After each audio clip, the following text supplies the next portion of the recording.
Okay, so good afternoon, everyone, and again, thank you for joining this session for today. I see familiar names from our class last week. So hello, guys. Thank you for joining me again today. As mentioned, no, we will be discussing about section F for today's discussion, which is your technology and analytics. Okay, so this one, I think few year, hindi pa to medyo bago pa tong section na to. Hindi naman sobrang bago, pero just a few years back, nung nag-take ako nung, magmumukhang matanda ako dito. Nung nag-take ako ng 2016, no, wala pa tong section na to. So hanggang section E lang kami.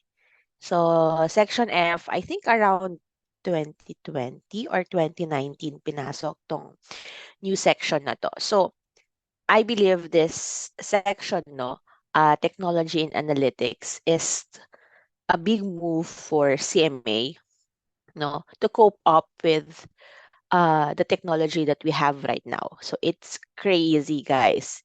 Napakaraming bago na ngayon, no? From the time that I first taught this technology and analytics to now, no, parang ang dami. Kailangan na nating ano ba rin, ang bilis ng facing ng technology right now. So nakakawindang siya actually.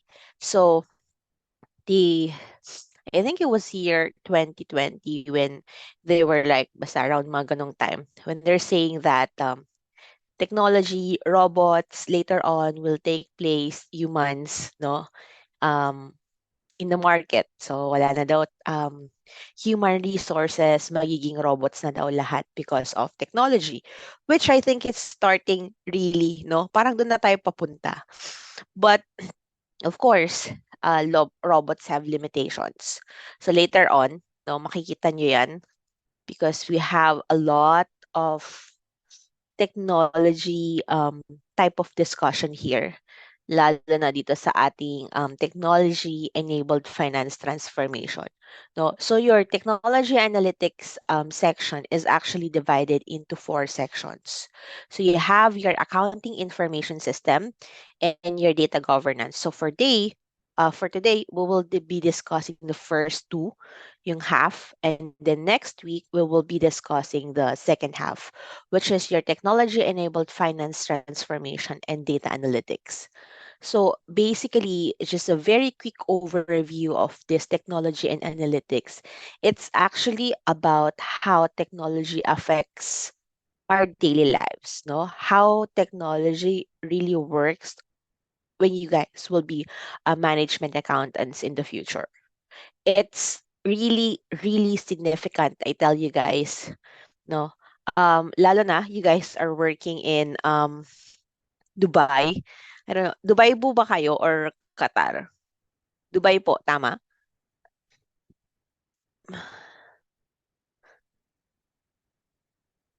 Nasa Dubai kayo, right? Abu Dhabi, okay. So, nandun kayo and you guys within that place, no? Parang high-end na rin kayo eh, di ba? So, high-end na rin kayo. And I know you guys are already feeling the effect of technology in your daily lives, especially in your profession. So, last week, no, we have discussed um, yung ating internal controls. So you guys have given me examples last week on how you go to your company's premises using this kind of technology. I don't know, hindi ko maalala kung sino yun, yung gumagamit ng parang biometrics and whatnot na pumasok sa office. So alam niyo yun, those are part of your technology. Now, um, the essence of really looking deeper and understanding technology and analytics is for us also to cope up, no? Kasi, guys, ayaw naman natin na mapalitan tayo ng mga robots or, ayan, yung mga, what do we call that? Yung ating mga artificial intelligence, di ba?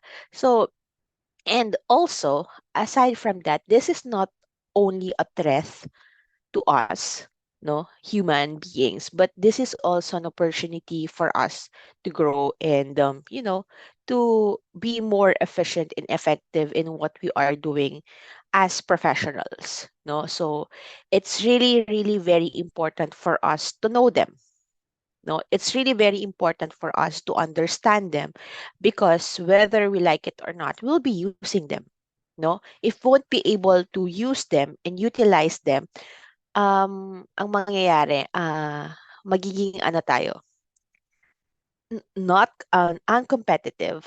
At the same time, anong tawag sa Tagalog? Parang napag-iwanan, no? Napag-iwanan. So, basically, a lot of companies right now are investing in their technology, whether we like it or not, no? Kahit yung mga small-time business, sometimes nag-evolve na din, no? Yung nga, for example, yung mga typical restaurants, no? They now utilize Grab, Uber, Grubhub, DoorDash, no? You see how they take orders, no? How they go in into their customers. They are using the technology, no? So it's a strategy as well. If we keep on thinking technology as a threat, then we will not be, um, then definitely we will not be growing as as professionals in this profession with the technology. Matatalo tayo ng technology. That's why we need to cope up with it, use it as a strategy, no? Use it as use it as a tool or a strategy to improve or yeah, to improve our business and to increase our profit. Because at the end of the day, yun naman talaga yung pinaka-goal natin, right? As business-minded people, no, we wanted profit. So, whether we like it or not, no, tayong mga nasa business, mukha tayong pera, guys. 'Di ba? Yun yung pinaka-goal natin. We want profit, no? So, even though we're spending a lot of expenses with regards to technology, no, at the end of the day, the concept of cost-benefit analysis. No, ayan, napaka-importante ng cost-benefit analysis, guys. And lagi siyang lumalabas sa essay portion. So, just make sure na alam niyo yung concept ng cost-benefit analysis. Kasi kahit anong topic natin dito sa CMA, no, always and always pong kino-consider yung cost-benefit analysis because at the end of the day, we are business-minded individuals, no? We wanted profit.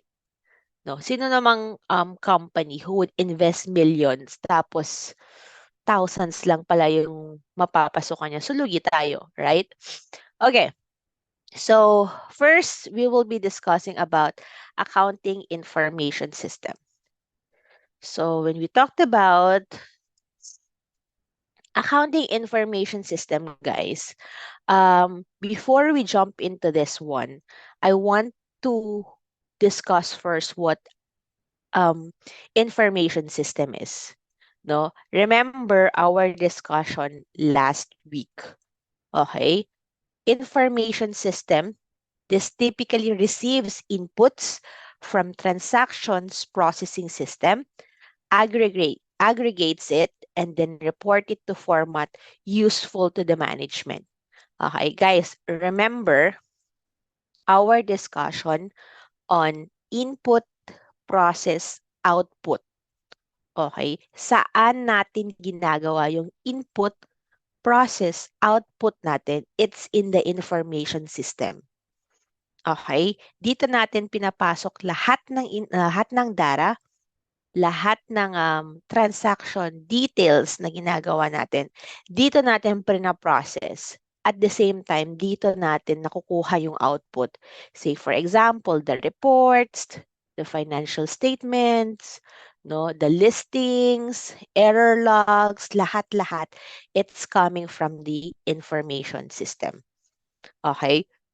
Guys, it's really very important for you, okay, to understand and know what information system is.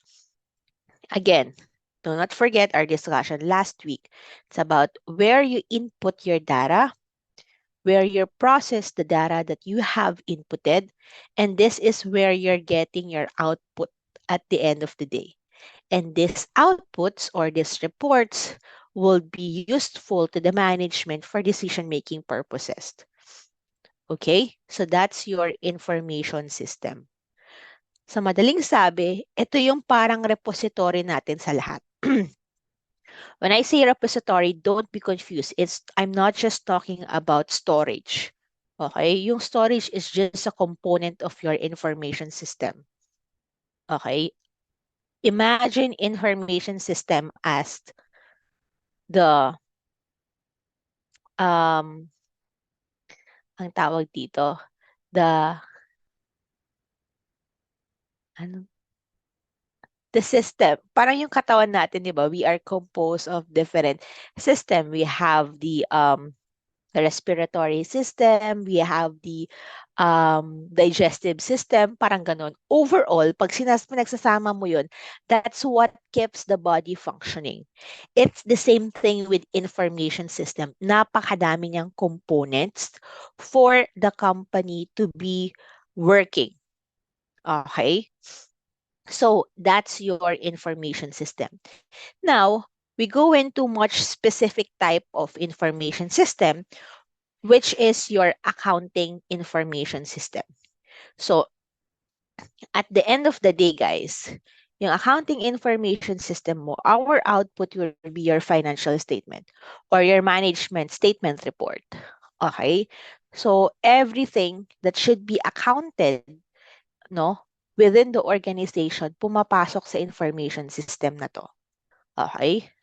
And just like what I've mentioned, no, yung systems ng katawan natin like digestive, you have your respiratory, ano ba ba? Hindi ko na maalala yung my different system. Your accounting information system have also different sub or components. Okay? So, ito yung mga, for example, not usually itong lahat ng to or not limited to this. So these are just the example. So in your organization, you have your human resource department, you have your finance department, you have your accounting department, you have your manufacturing if you're in a manufacturing business, you have your logistics, and you have your marketing department. Okay, so if you can see, these are the typical departments within the organization. Sometimes we also have your IT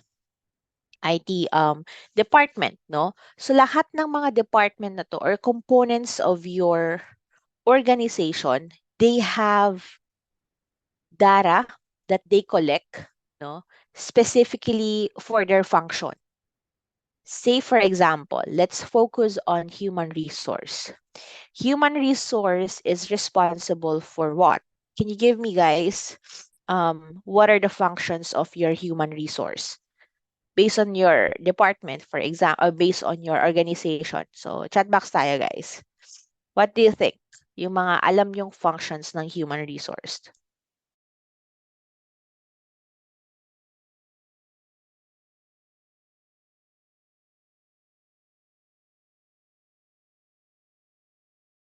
Okay, I see here from Miss Janie, hiring employees. What else? That's correct. We are hiring employees. What else? Ano pa yung function ng human resource?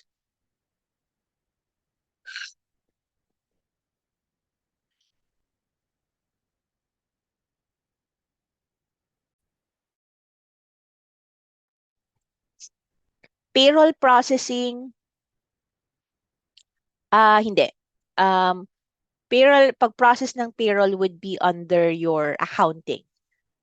But setting up yung compensations and salaries, bonuses, yes, that would be human resource. Pero hindi po siya processing, Miss Clarissa. More on they are responsible for assigning or setting compensations, any increases, any bonuses.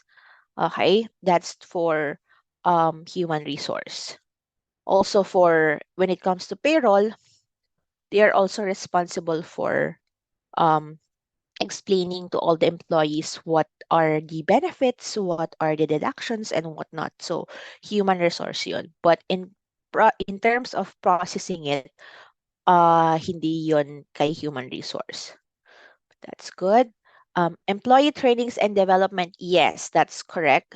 Human resources are responsible for making sure that employees have trainings and they have like adequate um, activities to improve their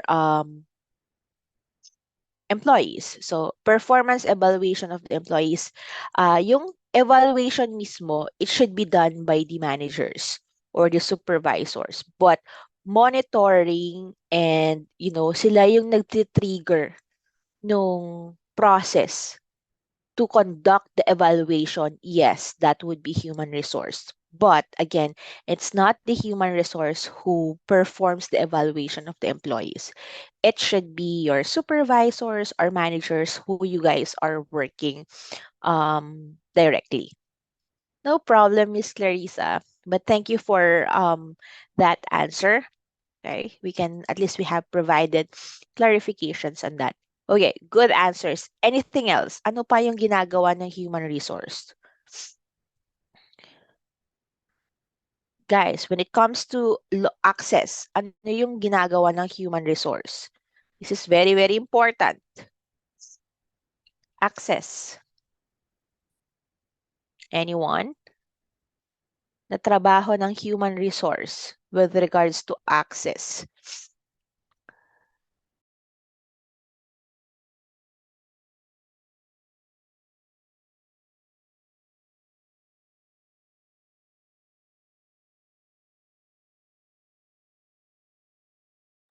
Maintaining the attendance. Malapit na.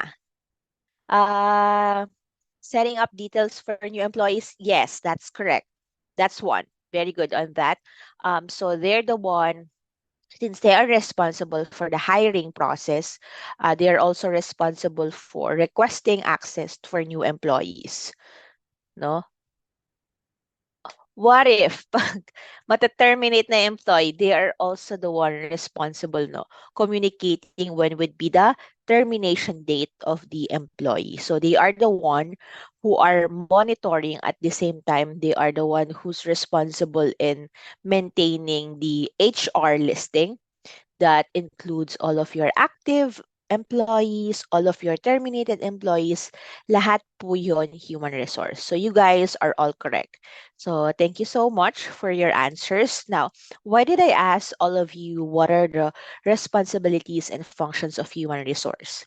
Because guys, all of these processes, no, all of these functionalities of the human resource department is composed of data.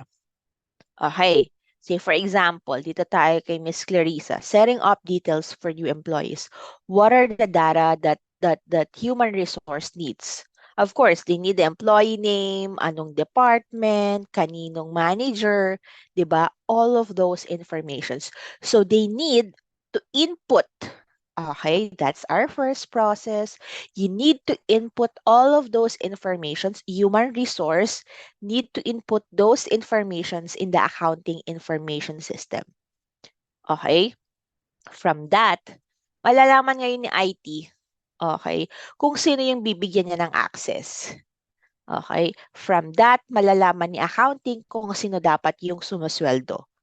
So you see how important inputting informations are in our accounting information system. Okay? Before, nung medyo hindi pa mateki ang mundo, okay, these departments have their own systems. No, kanya-kanya silang system, kanya-kanya sila ng process, kanya-kanya sila ng output. Okay, depende sa functionality. So the outputs of your human resource would be your HR master file list, no, list of your compensation and benefits and whatnot. Okay? So may sarili silang processes, may sarili silang data na ini-input sa system. Okay? So that's your accounting information system. It's the same thing with the others. Finance, accounting, manufacturing, logistic marketing, they have their own set of data that they need. okay, as part of their function and as part of their responsibilities within the organization. At the same time, they have their own process, no? They have their own process to how to get information from the data that they are inputting in the system, and they have their own sets of outputs as well. Okay? Lahat po yun nangyayari within your accounting information system.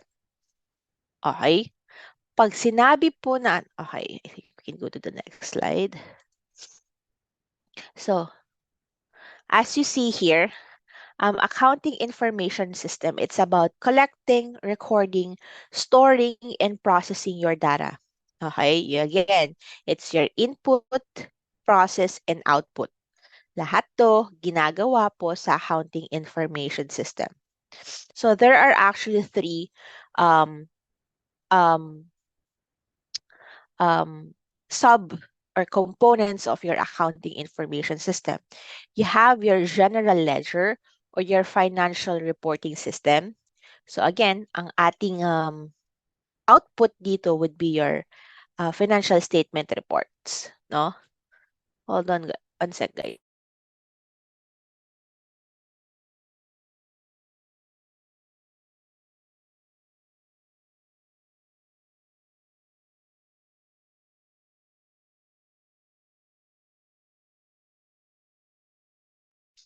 Yan, pasensya na po, medyo sinisipon tayo. Anyway, going back to your general ledger, GL, or your financial reporting system, it is concerned with transactions with external parties. So, for example, for your customers, suppliers, governments, owners, and creditors. So guys, tingnan nyo yung kung sino yung mga stakeholders dito.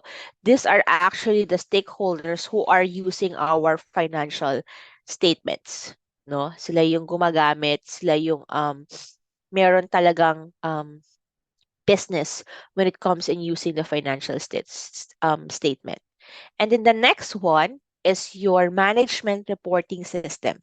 Gaya ng sinabi ko kanina, sometimes companies or organization have these reports wherein which we call the management financial statement, wherein management statement or management report wherein it is used to decision making and internal management. Pang internal purposes lang talaga siya. It's either to improve the processes, no? It's either to understand what should be the best strategy, what would be the next step. So, pang internal lang talaga siya. So, you see the difference of your general ledger or your financial reporting system to your management reporting system. For FRS, this is external, mostly for external purposes. And this is should be, oopsie, in compliant with um, laws, for example, your GAAP or your IFRS. So, meron siyang um, format na sinusunod. In comparison with your management reporting system, since this is just an internal report, so kung anong gustong gawin or format ng management, pwede nilang gawin. And last is that we have your transaction processing system. It is a single discrete event that can be stored in an information system.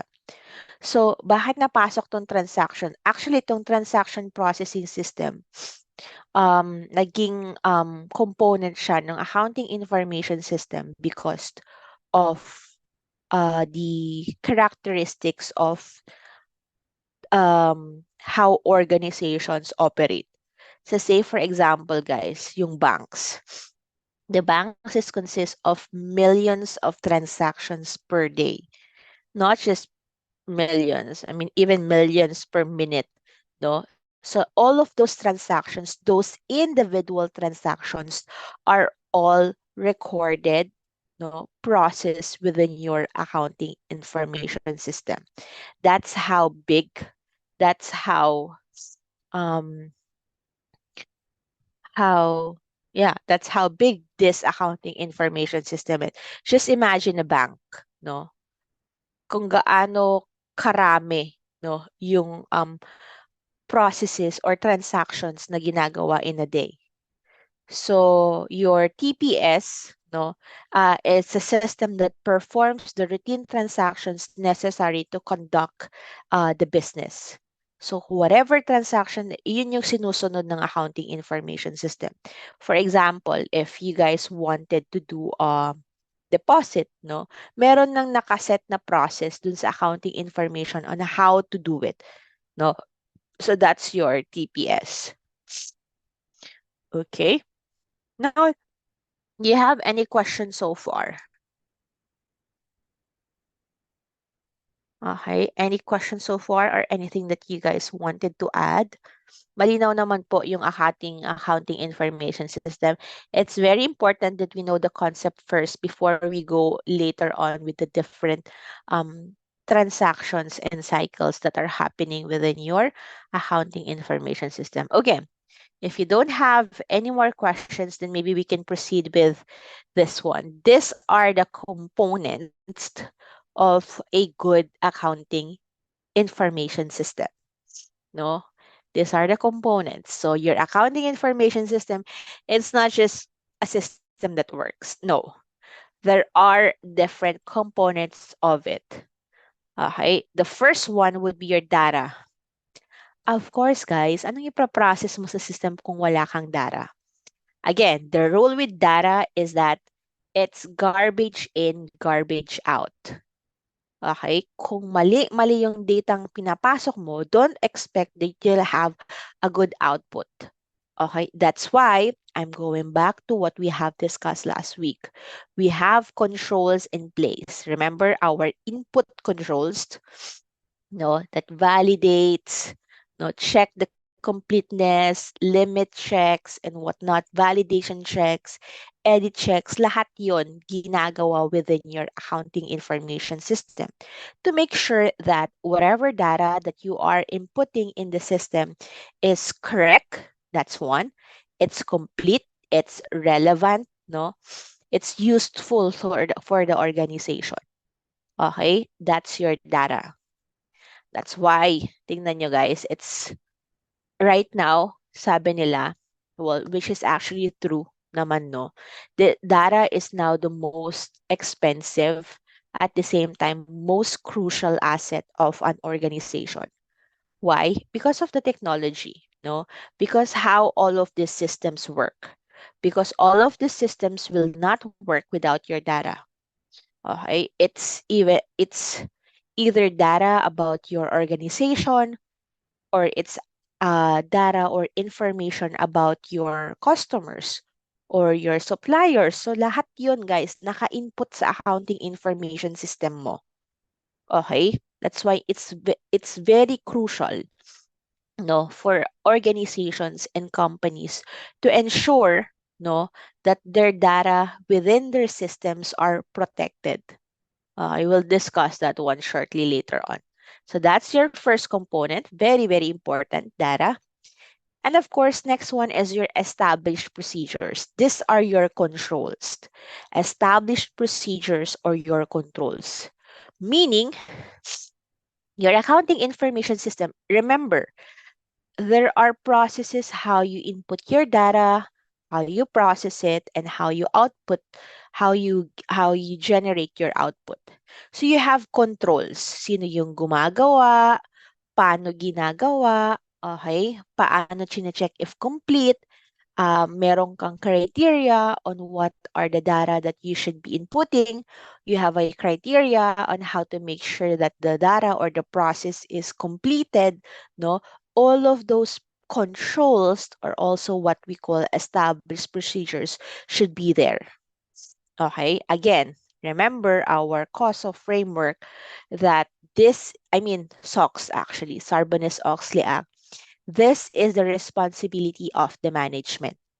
Okay, this is the responsibility of the management that they should have an established procedures in place. So ayan, magkapatid tong dalawang to, your established procedures and your internal controls.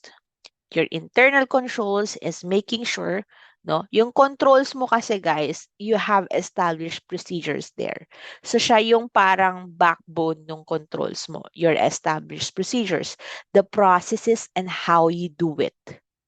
Okay, and then you have your internal controls as mentioned by SOX 404. This is the responsibility of, no, it's SOX 302. It is the responsibility of the management to ensure that they have, um, actually hindi, 404 siya, that they have an internal controls in place, no? And dapat yearly siyang na-audit. Okay, yan yung internal controls natin. Now, we go to the fourth one, which is your software. Okay, so software is, for example, para mas maintindihan nyo, no? A software would be a program or an application na ginagamit in your accounting information system. A good example is, are you guys using SAP, SAP? Gumagamit po ba? Sino dito yung gumagamit ng SAP? Pa-thumbs up naman po sa ating chat box if you guys are using uh, SAP. How about, are you familiar with Oracle? Microsoft? Posible hindi niya alam yung Microsoft, guys. Microsoft, yes?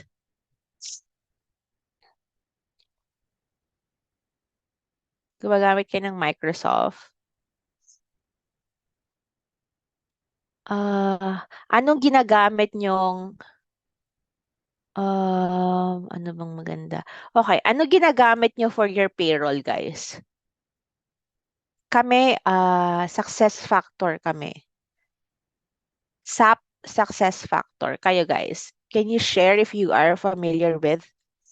So, yung um, tinatanong ko is, for example, nag-check kayo ng kung magkano yung um, pay or yeah, kung magkano yung na-credit sa inyo, saan yung nag-check yung mga deductibles ninyo, yun yung app na ginagamit, applications. Paychecks, mga ganon. Wala. You guys are not familiar.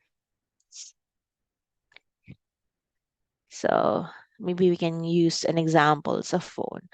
Ano bang magandang example?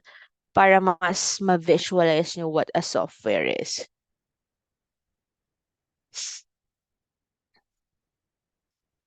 Let's see.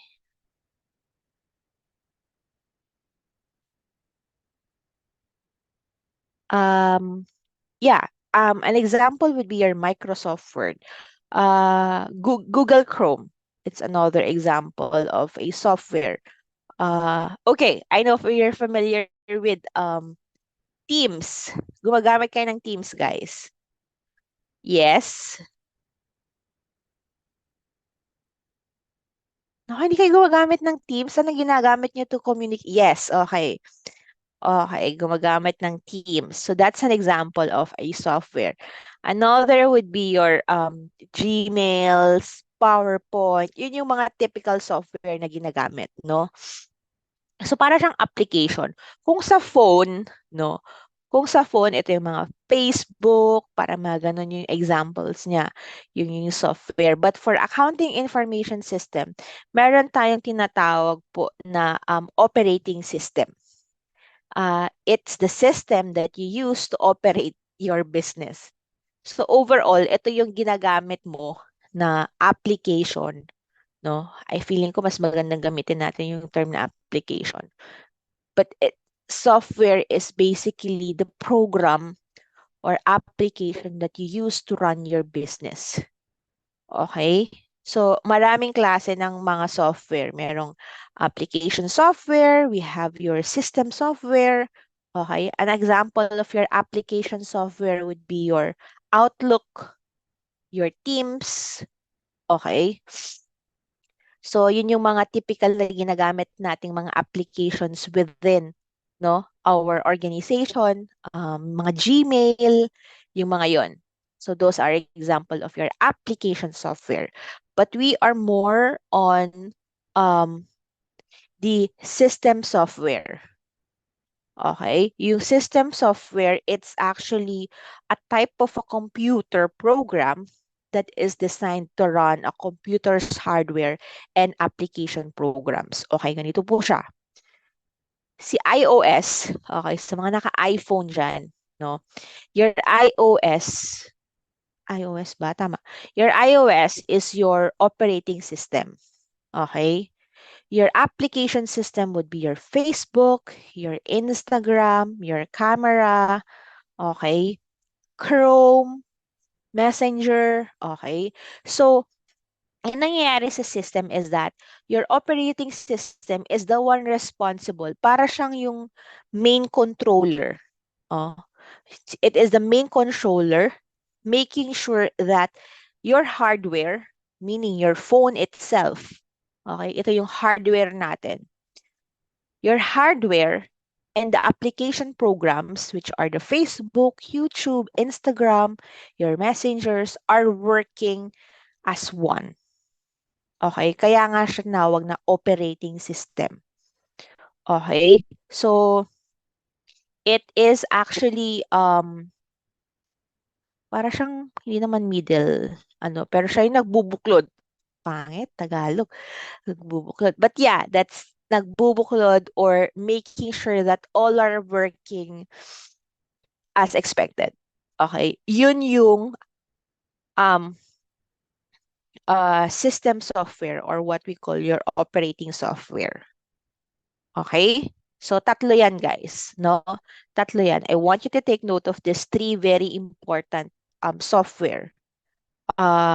Dalawa lang siya actually. Your application softwares and then your system software. Okay? Your system software is usually your operating system. Okay? So, dalawa po, application software and your system software. Your system software is your operating system, making sure that your application software and your hardware are in sync. Nag-work sila together. Okay? So, that's your software. Now, why is it important for your accounting information to have a software? Kasi nga, guys, these are what drives your accounting information system. And usually, these softwares are third party. Okay. Ano na naman po yung third party? Okay. When we say third party, meaning we buy them in the market. An example is your SAP or SAP. An example would be Outlook. No? Lahat yan product ng third party. Product yan ng Microsoft, product yan ng Google, no? Product yan ng Oracle. So that's what we call third party. So pag in-house yung system mo, meaning ginawa nyo mismo, intended for your company. Meaning, ang nag-develop, no, yung mga IT people mo mismo. So hindi mo siya binili sa labas. Ginawa mo siya. Okay? So, maraming mga ganong applications, guys.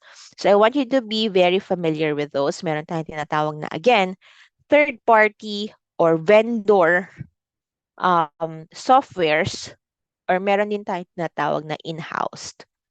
In-house, tayo yung gumawa. Third-party or vendor, binibili natin sa labas. Okay? So, we are just sometimes ganun din yung cost, no? Mahal gumawa, pero mahal din yung bayad pag bumibili tayo. When I was working in Coca-Cola, no, medyo nasilip ko yung bayad ng SAP. One sec, guys. Hold on lang.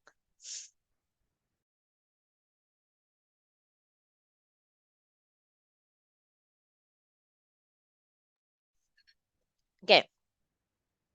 Medyo nasilip natin kung magkano yung bayad ng ERP. That was year 2020, ah. Ang bayad ng SAP, when you are using their product, 500 million for 5 years. Oh God, imagine 500 million for 5 years. So yun yung, ano lang yun ha, yung license lang yun to use SAP. Iba pa yung mga other components na kailangan mong bayaran. It's 500 million for 5 years. And pag i-renew mo siya, another 500 million. So, Hindi porket binili mo na siya, pwede mo na siyang gamitin lifetime. No, mayroong particular dates lang siya. So, that's your software. Later on, wag niyo munang pansinin yung ERP dyan sa baba. We will discuss what ERP is. Okay. Now you have your information system infrastructure. When we say infrastructure, these are your hardwares.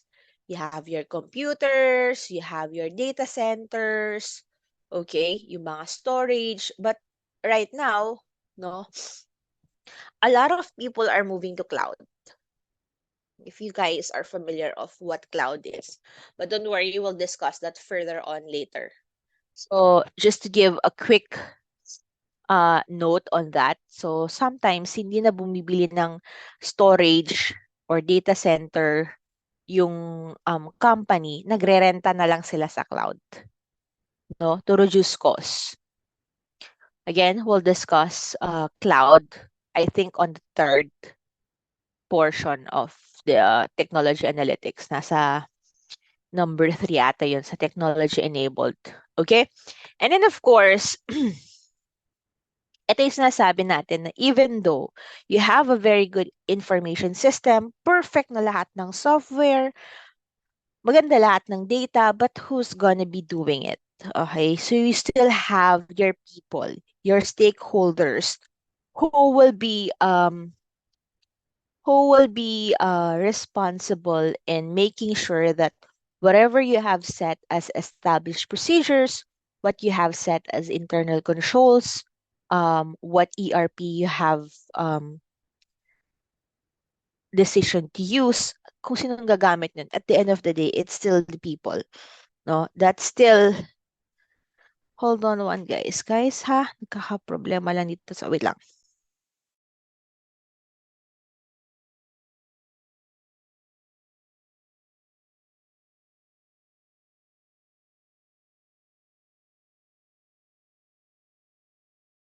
Yan, this is better. Okay, so people, so they're still there to ensure that whatever we have set up for our accounting information system is used efficiently and effectively.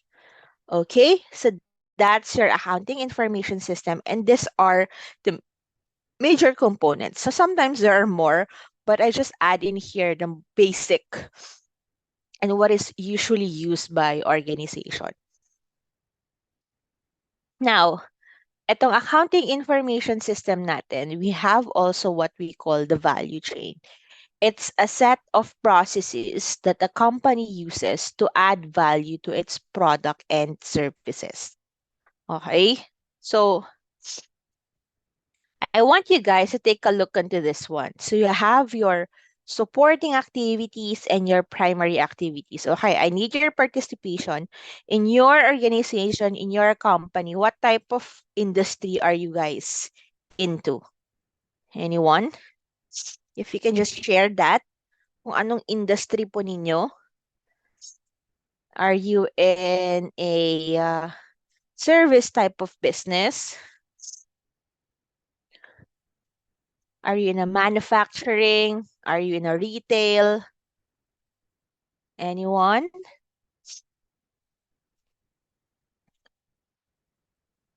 Sa chat box natin. Or if you want to unmute your mic, I would appreciate that as well. I'm in a service type of business because we are an accounting firm. We provide services to our client. How about you guys? What type of industry or what type of business your company is into?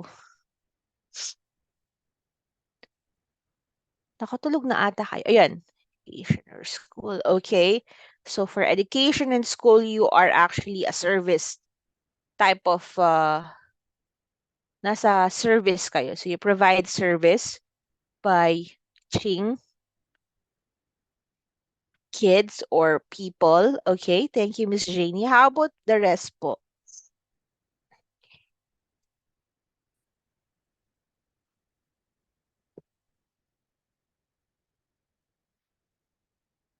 Wala. So, okay. let's have your school, which is a service.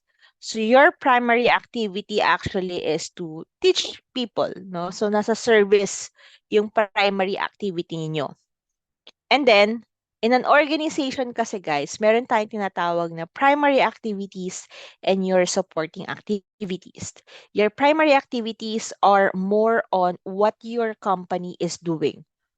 Okay, so say for example, sabi nga ni Miss Jenny sa kanila, education. So their primary activity is actually service. They are delivering or they are providing education to their target market, which is, I don't know, mga bata or college men or whatnot.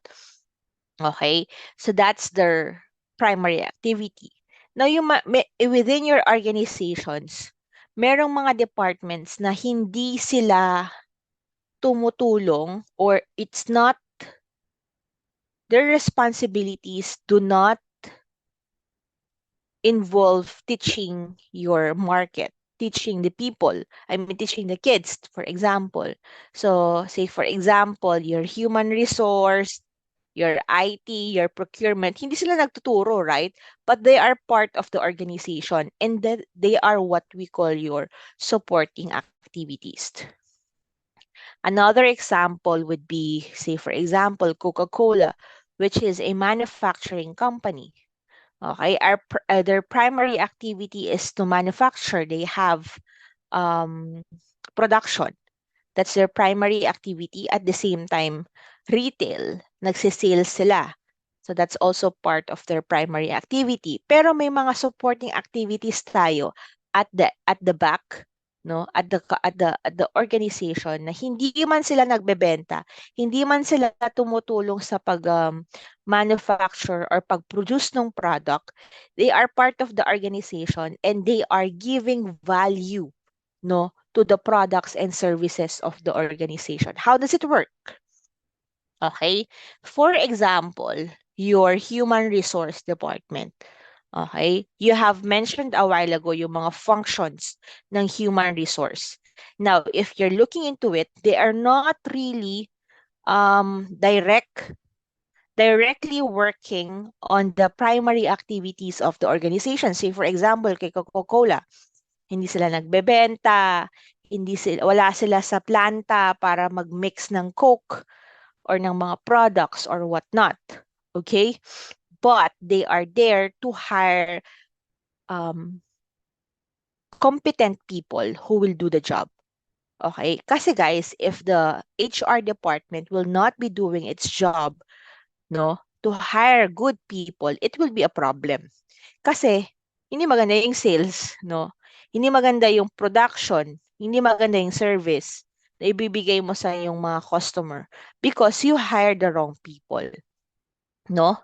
That's what we call value chain. Like every components of your organization, every department, they have processes in place, okay, to add value to the products and services of the organization. Sometimes it's not direct, no? Say for example, sa human resource, hindi siya direct, okay? But it still add value because you are hiring good people to do the job. Let's have another example, your technology development or your IT, no?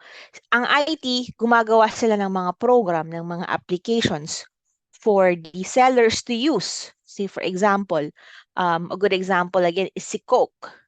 Si Coke, nilagyan nila ng tracker yung kanilang mga trucks. Yung mga truck to deliver. Okay, why? Because they wanted to compute, no, how long does it take for their delivery trucks to reach the destination place, yung mga market, yung mga stores, okay? That tracker identifies the best route, okay? Identify the best route that those delivery trucks should make. Okay? So, na-compute na nila. Na-compute na nila kung ilang oras, for example, lalabas na sa planta yung delivery truck at 8 a.m. Yung ruta na binigay nila based on the trackers at 10 a.m. dapat nasa market na siya. At 11, dapat nasa second market na siya, and so on and so forth. So it determines and it also helps to compute and to manage, no, kung ilan yung madideliver nila during the day. Okay? Again, technology does not have direct activity na sila mismo yung pupuntang magbibili, but they just invented this tracker na gagamitin ng people within sales, no? So those improve, no, or add value to the services of the company. Okay? That's what we call your value chain. Now, this slide is actually saying that accounting information system add value to the organization because it provides accurate and timely information. Okay? So that all of the value chain activities can be performed efficiently and effectively. A very, very good example here would be yung sa inventory. Okay? So guys, sa production, no, pag kailangan nila ng product A, raw materials A na lang para mas maayos. If kailangan nila ng raw materials A, they input it in the system. Okay? And now the procurement department, ibang department na ha. So we're talking about two departments here. The first one is your production department. The second one is your procurement. So yung production, they're the one responsible for producing the product. Sila yung nasa planta. Okay? Yung procurement, usually sila yung nasa office. They are the one responsible purchasing mga needed raw materials and whatnot. Okay. Balik tayo. How does accounting information system adds value? Okay, production. Nag-log in siya sa system. In-input niya na, okay, mababa na yung aking raw materials A. You need to buy. And with that information na in-input sa accounting information system natin, malalaman ni procurement, mababa na yung inventory ng raw materials na to. Bibili na ako. Okay, you see how important your accounting information system is some sort of like a middleman of your different departments, no, of your organization. Rather than tawag-tawag ka pa or whatever, input mo na lang sa system. And then the responsible department who will do the procurement, okay, of the raw materials needed will do the job. That's how accounting information adds value to the organization, no? Sometimes it's even real time. Ganun nakatindi yung technology natin ngayon na parang, or sometimes, guys, wala na si procurement department. Pag nag-order na si production, diretso na yan kay supplier. Okay?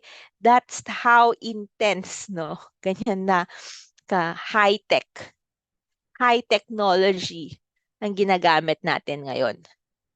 Or, since we're talking about technology here, sometimes we're even using smart Internet of Things, no? Mga smart objects. Say for example, again, in a manufacturing company, dun sa warehouse, meron silang nilagay na mga smart CCTVs, no? Wherein, if there's a certain level ng inventory na na-detect niya, it will automatically trigger creation of a purchase order of that inventory. 'Di ba? Parang sometimes you don't need people to do the job. So, ganun katindi yung technology that we have right now. And I know in Abu Dhabi, you're seeing that as well, no? So, that's your accounting information system adding value to your organization. Now, okay. Ito yung actually highlight ng ating section 1, which is your accounting information system, your transaction cycles. Okay? So your transaction cycles are group of business processes for which transactions are interrelated. So typically, ito yung mga transactions na nangyayari within the organization. And we are discussing them one by one. Okay? To understand what are the data that are needed for each transaction cycles, how they are processed, at the same time, what are the outputs. Again, babalik tayo sa input, process, output natin. Okay, so we have 7. So we have your revenue to cash cycle. We have your purchasing and expenditure cycle. We have your production cycle. You have your human resource and payroll cycle. We have your financing cycle. You have your fixed asset and your general ledger and your reporting system. Okay. Um, you don't need to memorize this one, guys. Again, I suggest you just need really to know the concept. Okay. I know if some of you are not working in an accounting department or accounting field, but it will help. No, let's try to discuss them on how you can really understand and better have an understanding on what these transaction cycles are. Okay, so let's try to discuss them one by one. The first one is your revenue to cash cycle. Okay, so magbigay tayo ng example in your day-to-day life. Nag-order ka sa Amazon. Okay, nag-order ka sa Amazon. In Amazon, makikita mo na doon or Amazon can already give you idea if it's out of stock or kung ilang item na lang yung natitira. Okay, that's inventory checking. If the product that you wanted to buy is available, there would be order confirmation. Nako, papasok na yan sa email mo, right? After mo na input yung address, yung delivery, yung payment mo, payment details. Okay, payment details pa lang. Take note. You have your order confirmation. After your order confirmation, i-deliver na sa'yo yung product na in-order mo. And then, once it's delivered, no, makakatanggap yung seller ng notification saying that the product have been successfully delivered. And with that, they will collect the money from the bank based on the payment details that you have provided them. Okay, that's an example of your revenue to cash cycle. Okay, so alam niyo to guys, kasi mahilig tayo mag-shopping online. No? So your revenue to cash cycle, meaning it's from the point of sale until the point na nakasingil ka in the point of view of a seller. Okay? From the moment na gusto mong bilhin tong product na to, in-add to cart mo siya, no? It was identified na it's available. You have provided the correct payment details. Once na-deliver, mabibuild ka na, and then there will be the collection of your payment. That's your revenue to cash cycle. Okay, any question on this one? Madali lang, no? Very easy. Okay? So, all of this information, sorry, tingnan nyo guys ha. One sec guys, sorry, sinisipon kasi ako. One sec.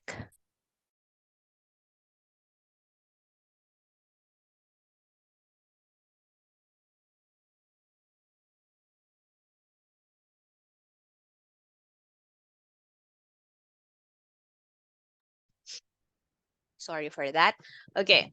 So, if you can see here guys, lahat ng information, lahat ng data na kailangan for this process, lahat to nasa accounting information system. So, dun sa information system na ginagamit, say for example ni Amazon, nandun lahat yung list of the products that they are selling. Okay? Doon nagtra-transact si customer. Meaning, doon pumipili si customer on what products he or she will be buying. Okay? After that, the system should have available informations or details on what are the inventories or what are the products that are available. Okay? So from that as well, Doon din natin ini-input yung ating address, your name, your contact number, and of course, your payment details. Your payment details, the information system have the capability to do what? Checks. You do a validation check if the account number that you are using is really correct. So try nyo guys mag-order tas mali yung ilagay yung account number. It will detect. Kaya ng system na i-detect na mali yung payment details. Okay? So that's your revenue to cash cycle. From your sale going into collecting the payment. Okay? Yun lang yung dapat nyong tandaan sa revenue to cash cycle. It's about online shopping. Lagyan nyo yung online shopping para mas maalala nyo siya. Okay? So what are the inputs here? Recording of your sales order. Recording of your sales order meaning what is the product? No, what is the payment? Who's the customer? Recording of your delivery to customer. Once na-deliver na siya, you need to record that it was delivered on this date. Sometimes yung Amazon, nagtitake pictures pa nga sila di ba? Then you record your sales, you record your collection, meaning when did you receive the payment, and then you record any adjustment. Say, for example, may sira, no? Tumawag ka kay Amazon. Hoy, Amazon, parang may sira yung binigay mo. Amazon will give you discounts. And you need to also record all of those discounts. Okay? So we have other activities and inputs to revenue and cycle, which is sometimes your returns, pag isosoli mo na siya. So you need also to record all of those returns.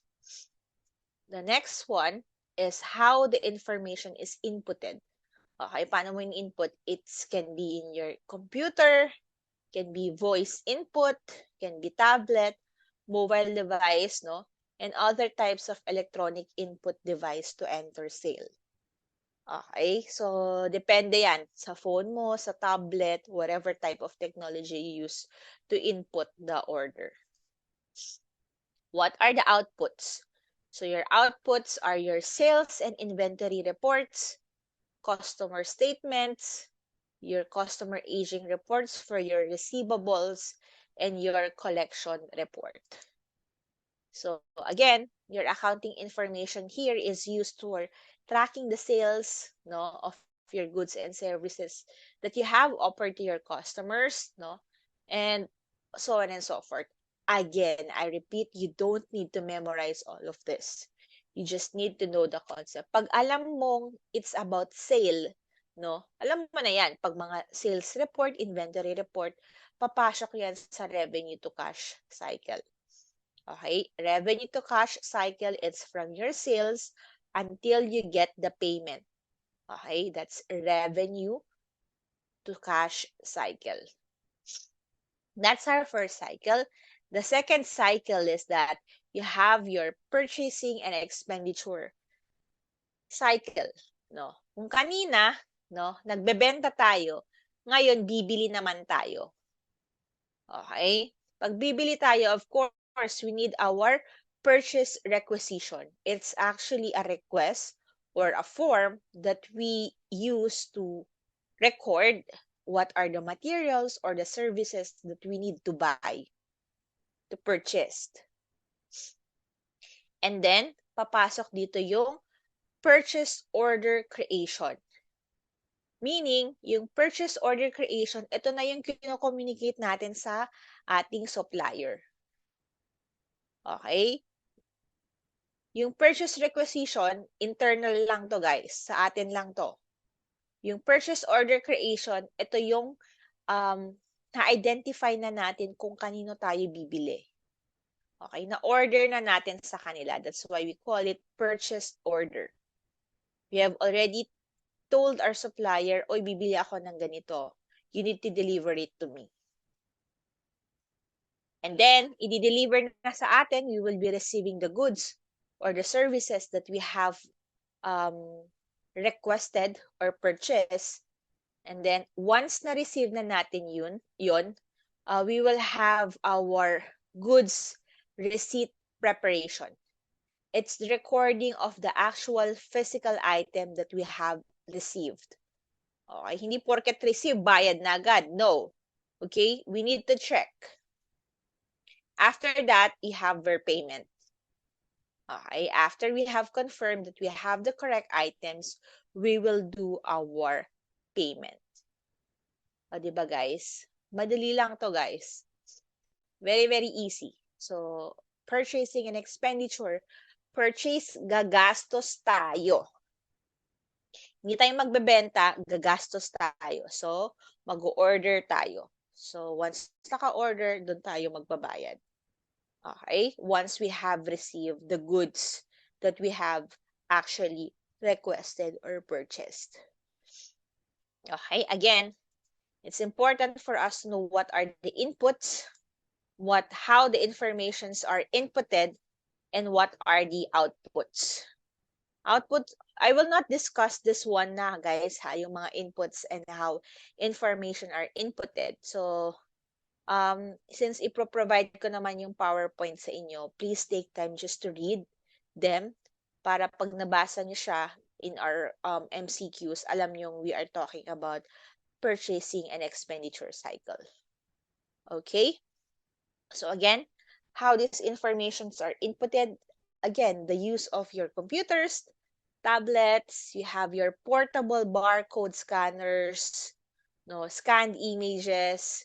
A good example of this is yung mga bag, yung mga grocery, I mean yung mga shop na malalaki yung mga items na binibenta. Usually pag pumapasok ka doon, binibigyan ka ng scanner. Tapos i-scan mo na lang yung barcode ng gusto mong bilhin. And then, hindi mo na kailangan siyang i-add to cart dun sa cart na tinutulak kasi nga malalaki yung mga items. So, after mo mag-shopping, you will print your receipt and then i-deliver na lang sa inyo. That's how portable barcode scanners are used now. Okay? Okay, what are your outputs? Again, when we talk about outputs, we have your reports, your forecasts, or cheque for payments. No? And again, AIS is used for this, for again, tracking the purchases, managing your inventory. This is important, guys. Number 2 bullet. Maintaining your vendor records and a list of authorized vendors. Kasi, just to add, I don't know if nagkaroon na kayo ng experience to request a purchase in your company. So, say for example, si Miss Clarissa requested for a photocopier. No? Tatawag siya kay procurement department. Hoy, procurement department. Sorry. I need a photocopier. Okay. So, tatanungin ka ngayon ni procurement department, may I know kung ano yung functions or ano yung, ano bang tawag? Yeah, functions nung photocopier na gusto mo. Gusto mo ba may scanner din? Gusto mo ba may parang colored or lasered copier, parang mga ganon. So, you need to identify all of those. So, once na-identify na ni purchasing department kung ano yung bibilhin niya, meron na siyang list of vendors. No? Isa-send niya yung order and then magkakaroon actually ng bidding pa yan. Kung sino yung mas mababa yung offer, doon tayo kukuha. Okay? Pag walang vendor na nagpro-provide ng product or service na ni-request nila, doon sila tumitingin sa market. Okay? But usually, big companies, they have a list of vendor kung saan sila kumukuha or nagpe-purchase. Okay? That's your purchasing and your expenditure cycle. Again, the first one, your revenue and sales, nagbebenta tayo. Purchasing and expenditure, gastadora tayo dito, bumibili tayo. Okay? So the third one, we have your production cycle. Okay? Ito, usually, applicable po to sa mga manufacturing companies. Okay? So you have your, uh, oh, hold on. Before I proceed, any questions so far, guys? Anything that you've wanted to clarify or confirm?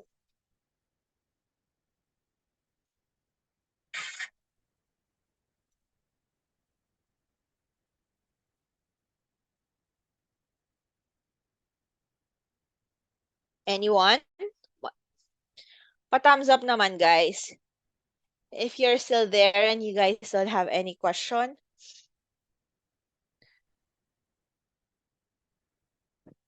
Yun. Yan. Thank you, Miss Janie. How about the rest? Ako, guys, tulog na ata kayo.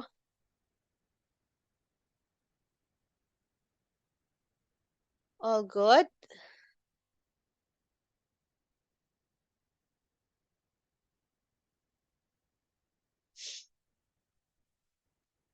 Nandyan pa ba yung iba? Pa-thumbs up naman, guys.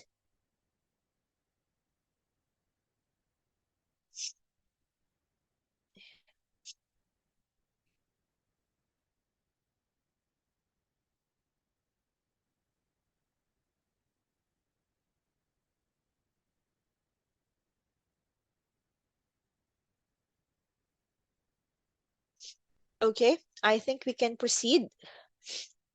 The next one is, again, as I've mentioned, your production cycle. So, the first thing in your production cycle, of course, is since you are, um, what do you call this one? You are providing, or manufacturing products, you need to have a product design. Okay? You need to have your product design. What your product is, ano yung components, no? Ano yung mga raw materials na gagamitin. All of those are part of this one. Okay? Ng product design mo. Kung ilang oras siyang gagawin, okay? Kung sinong gagawa, kung ilan yung um, labor hours na gagamitin to produce the product. Okay, that's your product design. You have your planning and scheduling. Your planning and scheduling is wherein you identify or you make a plan, a timeline on how your products will be processed. Okay, I will give you a very good example here. Coca-Cola, no? Mag-focus na lang tayo kay Coke for manufacturing. Okay, for Coca-Cola, for example, yung mga machines nila, guys, in Laguna, they have, I think, 5 machines that's responsible for um, manufacturing or yung pagtimpla ng Coke. No, they have 5 machines. And yung 5 machines na yon, they do not run um, simultaneously, na hindi sila sabay-sabay. Okay? Hindi sabay-sabay nagra-run yung ating mga machines. And at the same time, one sec.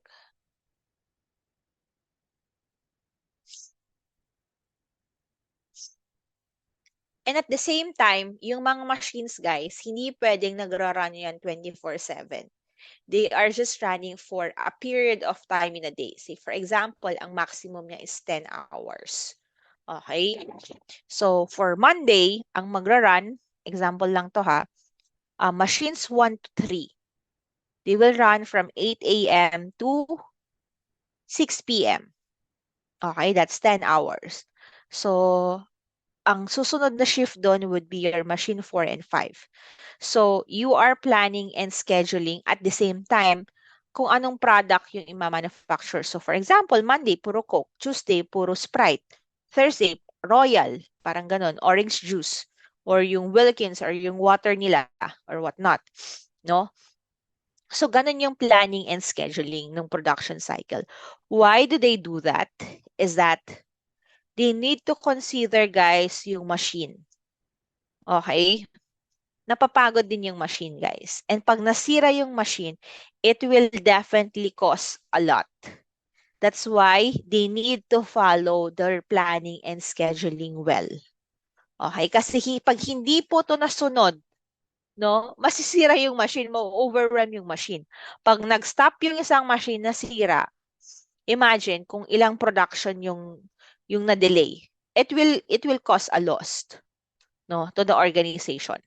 That's why in production cycle, scheduling timing is really very, very important. No?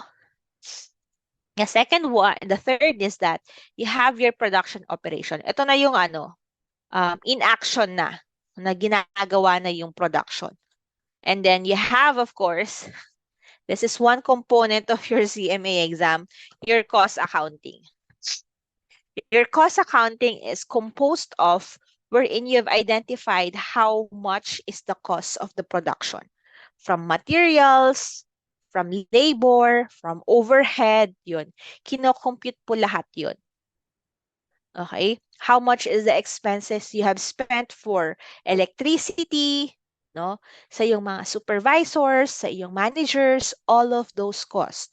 You need to account for them. Okay? That's part of your production cycle. So production cycle, this particular cycle is mostly on what are the components on you producing your product or your service. No, from the moment you have identified kung ano yung product mo, from the moment you have identified kung ano yung mga ingredients, lahat yan guys may cost. Babayaran mo rin naman yung mga tao mo, right? At the same time, all of the informations that you need on this one should be all in your information system. So you have your inputs here. You have how these informations are inputted. And at the same time, you have your outputs. So you see your outputs, meron kang materials price list. Kasi as part of your cost accounting, i-identify mo na guys kung magkano mo siya ibebenta, di ba? So you have your production cost report, you have your manufacturing status report, your inventory on your raw materials, you have your output reports from the production processes, and the usage report of raw materials. Okay, so that's your production cycle. Okay, guys, this is my favorite. Ito yung favorite cycle ko. We have our payroll cycle. Your payroll cycle, of course, very, very important dito is your master data or your master file. No? Again, whose responsibility is this one? Anyone? Updating the payroll master data? HR. Okay, thank you, Miss Janie, for that. So the human resource is the one responsible in updating your payroll master data. This is very important, guys, because your master data is consists of only your active employees. Otherwise, ayaw natin magkaroon tayo ng mga ghost employee, no? Nagpapasweldo ka ng mga empleyadong hindi naman part of the organization. Okay? So, after you have your master data, for you to be able to identify kung magkano yung isasahod mo sa mga tao mo, of course, you need to record the time or hours that they have work. Okay? It's very, very important. So usually, meron tayong mga timesheets or time card or what you have mentioned last week wherein pag pumapasok na kayo sa office, no, may mga biometrics kayo, and that's where they've already identified, no, kung may absent ka ba, kung late ka ba, no. So, based on this one, they will be able to calculate your earnings and deductions. Okay, ito yung pinakaayaw natin dito, yung mga deductions, no? So, part of your payroll cycles is to do a computation on how you have earned during the period. At the same time, yung mga taxes, yung mga benefits, yung mga employee, anong tawag dito? Your employee um, share on your benefits. So, lahat dito nako-compute sa yung payroll cycle. And of course, ang hinihintay nating lahat, our paycheck processing. So, your paycheck processing should be done by your payroll department. Okay, so nakikita nyo guys, there are two components here. You have your HR department and you have your payroll or your accounting department.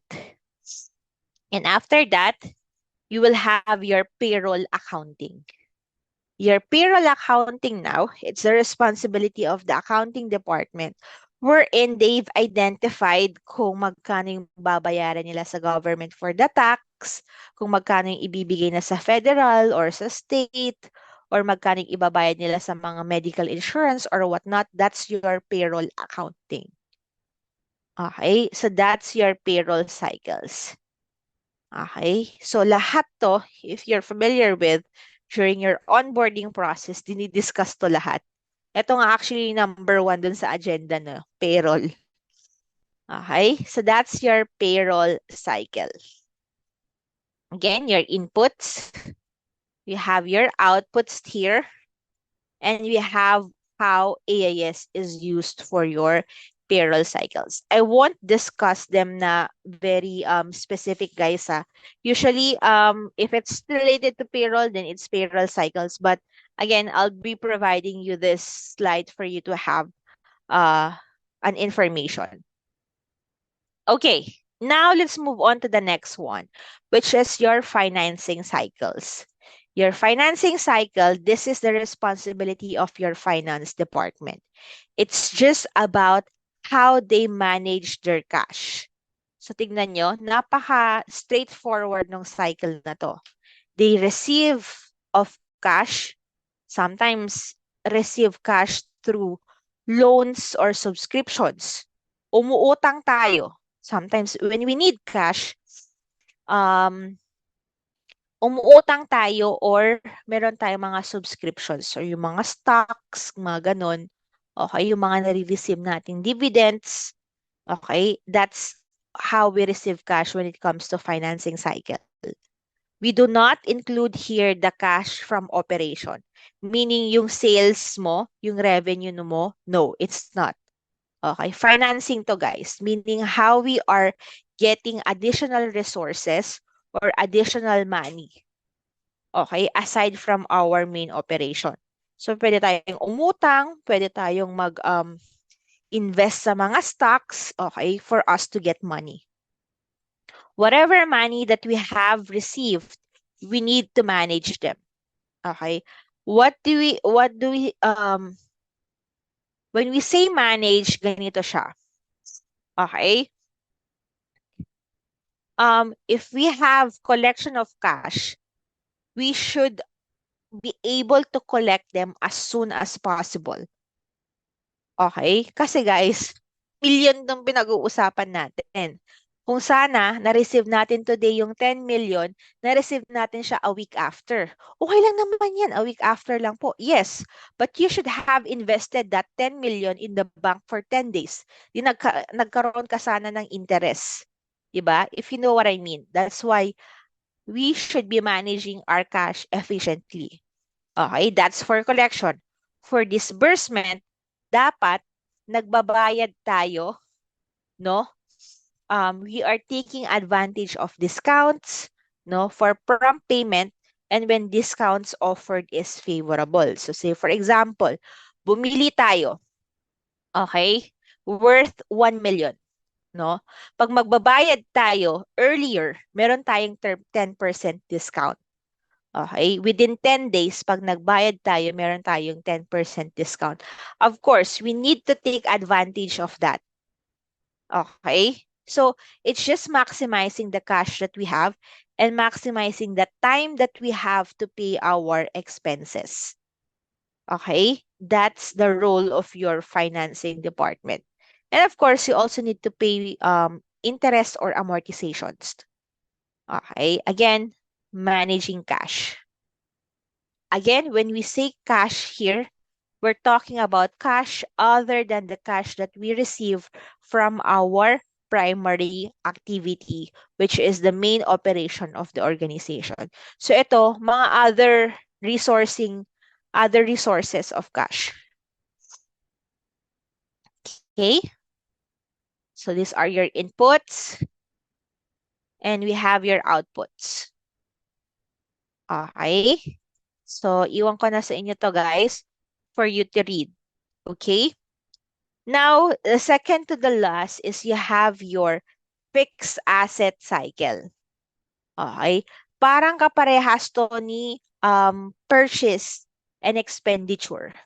The only thing is that ito yung mga capital assets na siya, yung mga malalaki. So for example, buildings, um, vehicles, mga trucks, no? So procurement, bibili tayo, you need to register it. Okay? And so same process ng purchasing, kailangan natin ng purchase requisition, kailangan natin ng PO, purchase order creation, receiving, and payment. But the only thing here is meron tayong registration. It is needed. It is recording of newly purchased fixed asset in the fixed asset module and the general ledger. Kailangan nating i-register yung fixed asset na yon. Okay? Now we have your adjustment. Sometimes this is optional. Yung adjustment natin, if there are any improvements or repairs made to the asset that either add value to the asset or extend its economic life. For example, yung sasakyan, nasira, tapos ang estimated life lang ng sasakyan is 10 years. Pero nung ni-repair, nag-extend yung life niya for 15 years. We need to adjust them. Okay? So your adjustment include all of your repair costs. Okay? This is also an optional for transfers, meaning you are transferring the asset. It's either intercompany or intracompany transfer, meaning, for example, yung mga sister company or sub-company, transfer mo yung asset. Okay? So maintaining records of the physical location of the asset is very, very important here in the transfer. Kasi pag ita-transfer natin siya, guys, kailangan niyo siyang tanggalin sa libro. Okay? And then, of course, your depreciation, alam niyo na to, in order to calculate the book value of your asset and, of course, your disposal. Okay? So, kailangan natin i-record kung magkano yung loss natin or if we have gain, if ibebenta natin yung asset. Or kung talagang totally didispose natin siya, wala tayong makukuha from it. Okay? That's your fixed asset cycle. It's like a continuation of your purchase and expenditure, only that this applies to fixed asset. Yung mga non-current assets natin. Okay? So let's see. We have your inputs here. Okay. Whenever you record your asset, kailangan yung mga depreciation, yung mga transfers, adjustment, lahat yun ini-input natin sa system. You have your output and you have your accounting information on how it is used within this cycle. Okay? That's your fixed asset cycle. The last one, ayan, very, very easy nito. Your general ledger and your reporting system. Your financial reporting system, again, as I've mentioned kanina, this is external. The results of this one is communicated to external parties and are used for decision-making purposes. Again, last item that's very, very important.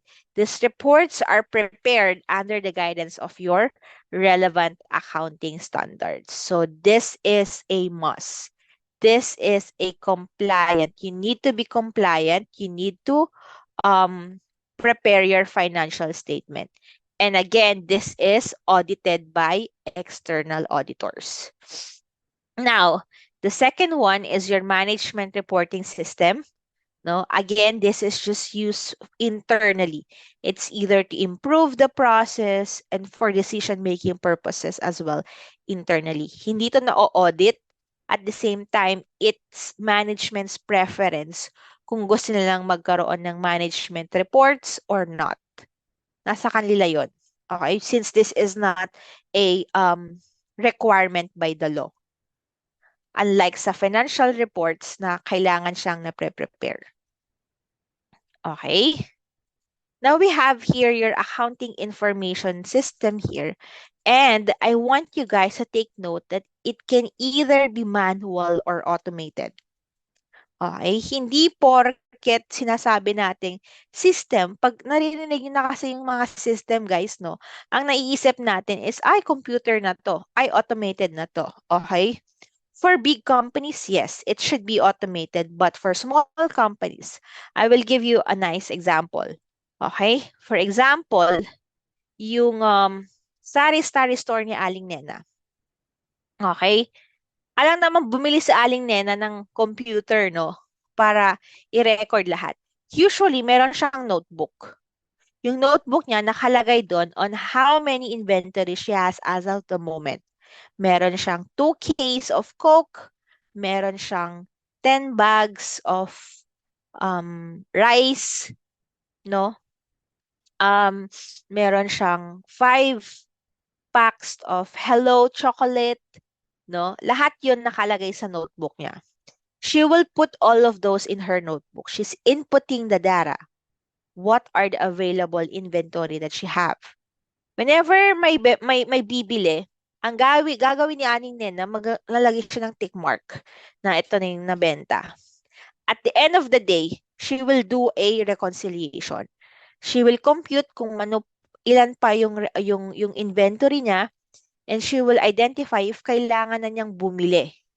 I-replenish yung stocks niya. And with that, if she have identified na kailangan niya ng additional inventory, bibili na siya. So you see guys, it's the same process.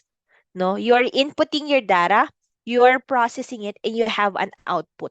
And at the end of the day, she've used that system. You see, that procedure she's doing for her to decide her next step. It's the same thing with the automated one. Only that yung automated, mas maraming transactions. It's real time. Okay, sometimes real time. No, but when we talked about accounting information system, it's not always automated. I want you to take note of that. Okay? So that's your accounting information system. The next one that we are discussing would be your ERP. But I know that's too much information. So let's have a quick 20-minute break, guys. And then ituloy natin yung discussion natin for our accounting information system. Okay? So mag-break muna tayo for 20 minutes. And then mag-rest tayo ng konti kasi I think it's too much information, no? But I want you guys to see your notes if you have any. No, if you have any questions, once we come back, you can ask those questions. We can go back to the discussion and discuss. Okay, so yeah, let's take a quick break and let's be back after 20 minutes. Thank you, guys.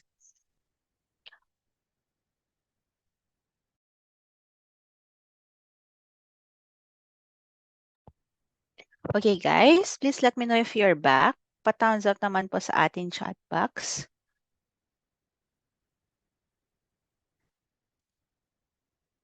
Okay, so we can continue our discussion. Nasa ERP na po tayo.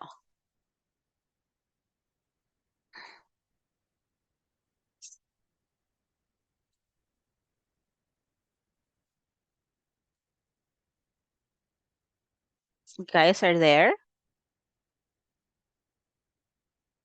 Ayun, Miss Janie is back. How about the rest?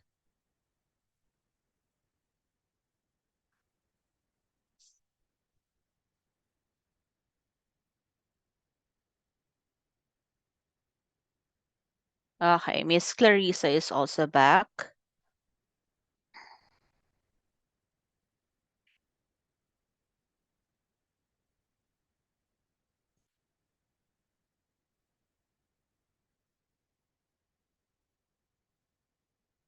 How about ilan tayo? How about the three of you? Are you guys back?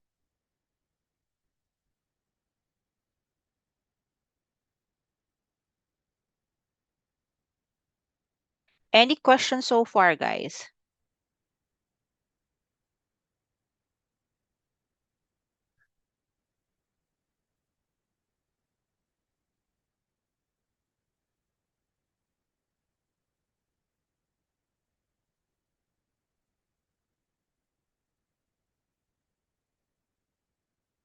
Okay. I think we can just proceed, no? Okay. Now we have this ERP here, or your Enterprise Resource Planning System.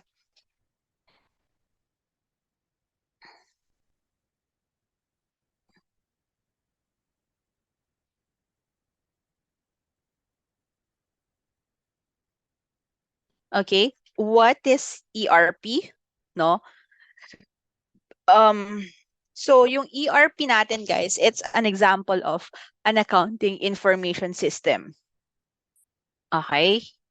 And then, itong ERP natin, the concept of this one is, it helps no, to overcome challenges of separate systems because it integrates all of the organization's activities. Okay? So, sa madaling sabi, yung ERP, it connects everything. Okay? Guys, remember yung discussion natin kanina about okay, balik tayo ng slides para makita nyo. I just wanted to go back to our slides. Is that?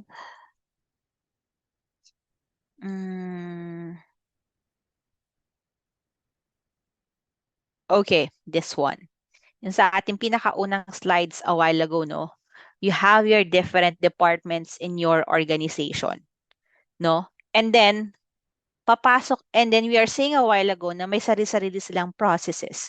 May sarili-sarili silang mga output. May sarili-sarili silang mga data na ini-input sa system. Right?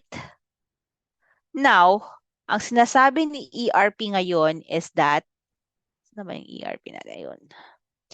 Ang sinasabi ngayon ERP natin is that iisa na lang yung ginagamit nila. So all throughout your organization, iisang system, iisang software ang ginagamit. No? Kung ano yung ginagamit ni HR, dapat yun yung ginagamit ni IT, yun yung ginagamit ni procurement, yun yung ginagamit ng production and whatnot. Okay? Lahat ng ginagawa within the organization, dito na lahat. So it's just one umbrella. Okay? Isang umbrella lang sila. So this is just one or single system that utilizes a single database. Iisa na lang yung database nila. Meaning lahat ng information na pumapasok from those different departments, iisa lahat yung pinupuntahan. Iisa lang kung saan mo sila pinaprocess. At the same time, iisa lang kung saan pumupunta lahat ng information. Yun po yung natawag natin na ERP. Okay? It's integrated. And a good example of your ERP is your SAP. Okay? So, for us to better understand, no, yung ating ERP or your Enterprise Planning Resource System, let's go into the features of your ERP. So, number one is integration. No? It integrates everything in the organization. Okay? as well as your financial into a single system that utilizes only one system. So lahat na dito umiikot. So dati, visualize it like this. Kanya-kanyang bahay. May sariling bahay si HR, may sariling bahay may sarili-sarili silang mundo. Okay?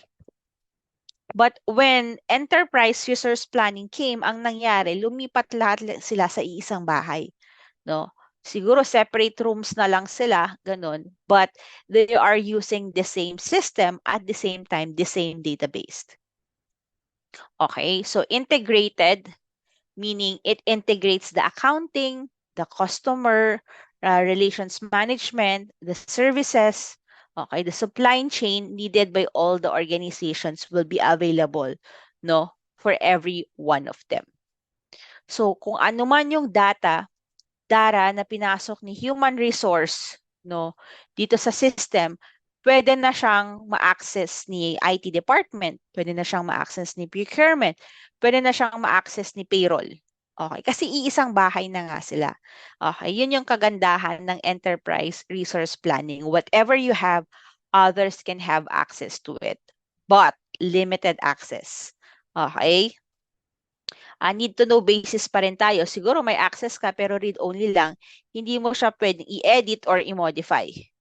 Okay? Yung mga data na kailangan mo lang talaga for your process. Okay? For your function, for your responsibility in the organization. Okay? That's the very feature of your enterprise resource planning. Integration. Okay? The second one is that, of course, now it's just one umbrella for everything. Now you have a centralized database. The data from separate areas of the organizations flows into a secure and centralized database rather than, separate databases in different locations. So, iisang database na lang yung ginagamit ninyo. Mas madali kasi pag iisang database kasi pag hihilain mo yung information na kailangan mo, it's available for you. Okay? That's the importance of your enterprise resource planning when it comes to your database. And of course, guys, it's lesser cost.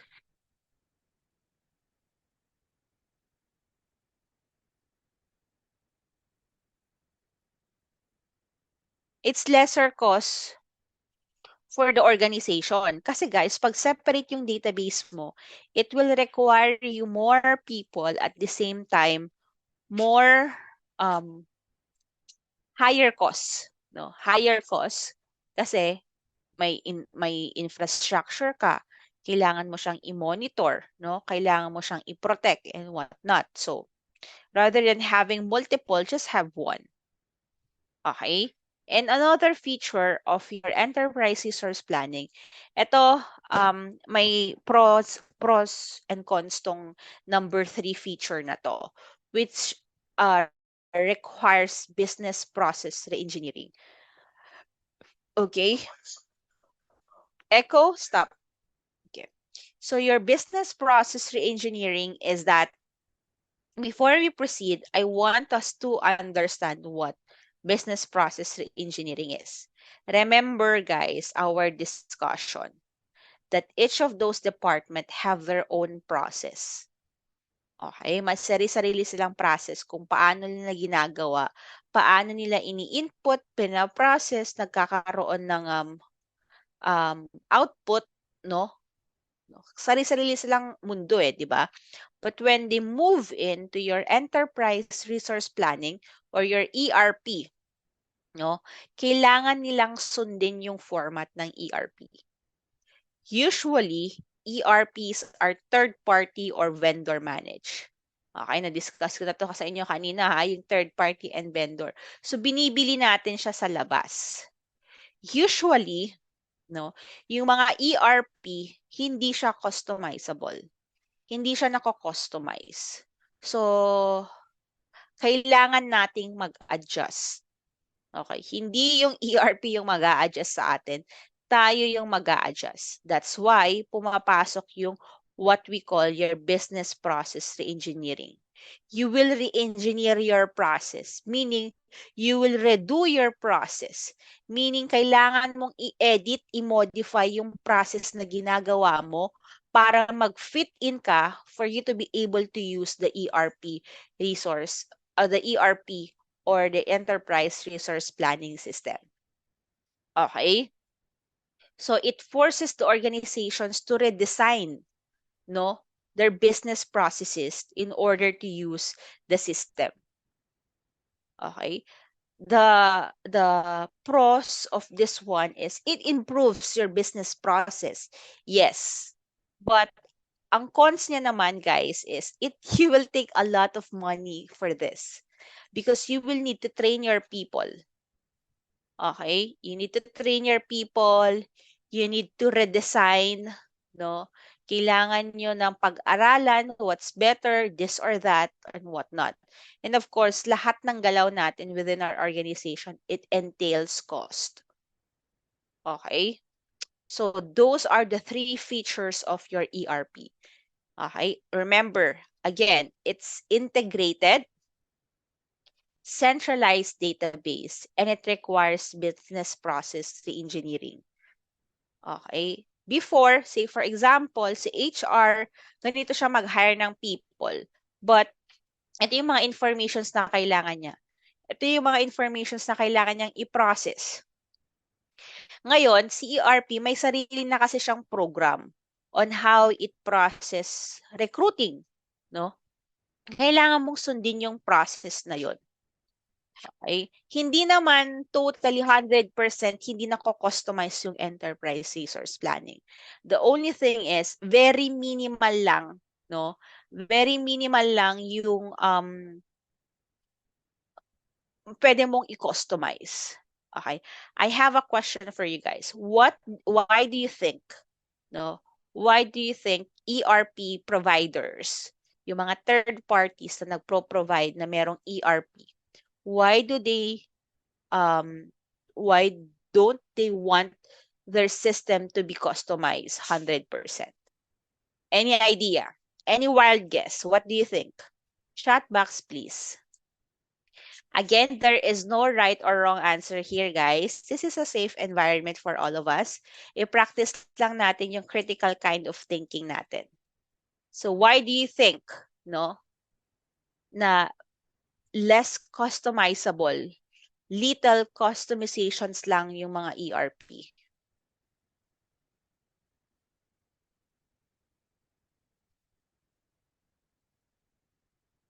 Anyone?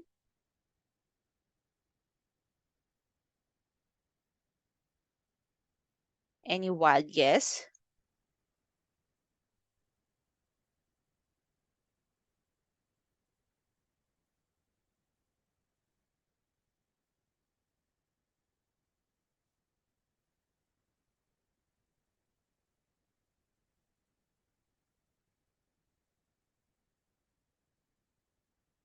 Okay, wala. Wala, guys. No idea.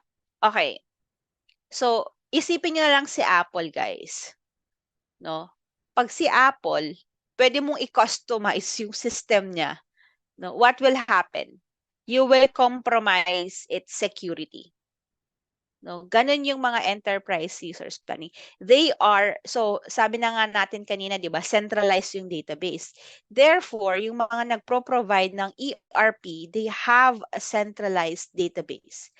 And as providers, no, they need to ensure na they are protecting whatever data, whatever informations that they have stored. Say, for example, si Facebook, no? Si Facebook, napakaraming data niyan. Okay. Inaalaw ba ni Facebook na mag-set tayo ng settings for the whole system? No. Sila yung nagmamanage. No? Why? Because they don't want yung mga hackers or kung sino-sino man dyan, no, ang pwedeng makapag-access or magkaroon ng masira whatever those informations, no, whatever those data that they have in their database. That's the reason to it. Now, let's talk about the advantages of your ERP. Ayan na nga, di ba? You have your security and regulatory compliance.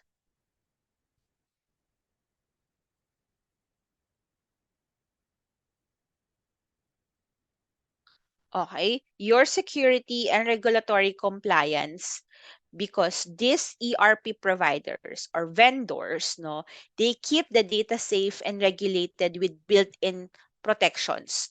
No, centralizations of data provides a secure location for all the data, okay, that derive through common processes and users are using the same data.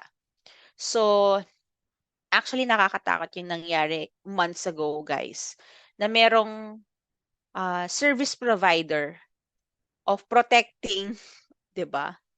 Ang service nila is nagpro-protect sila ng system ng mga banks, no, ng mga insurance companies. Okay? Yun yung service na pino-provide nila sa mga organizations. They provide security ha, pero na-hack sila. 'Di ba?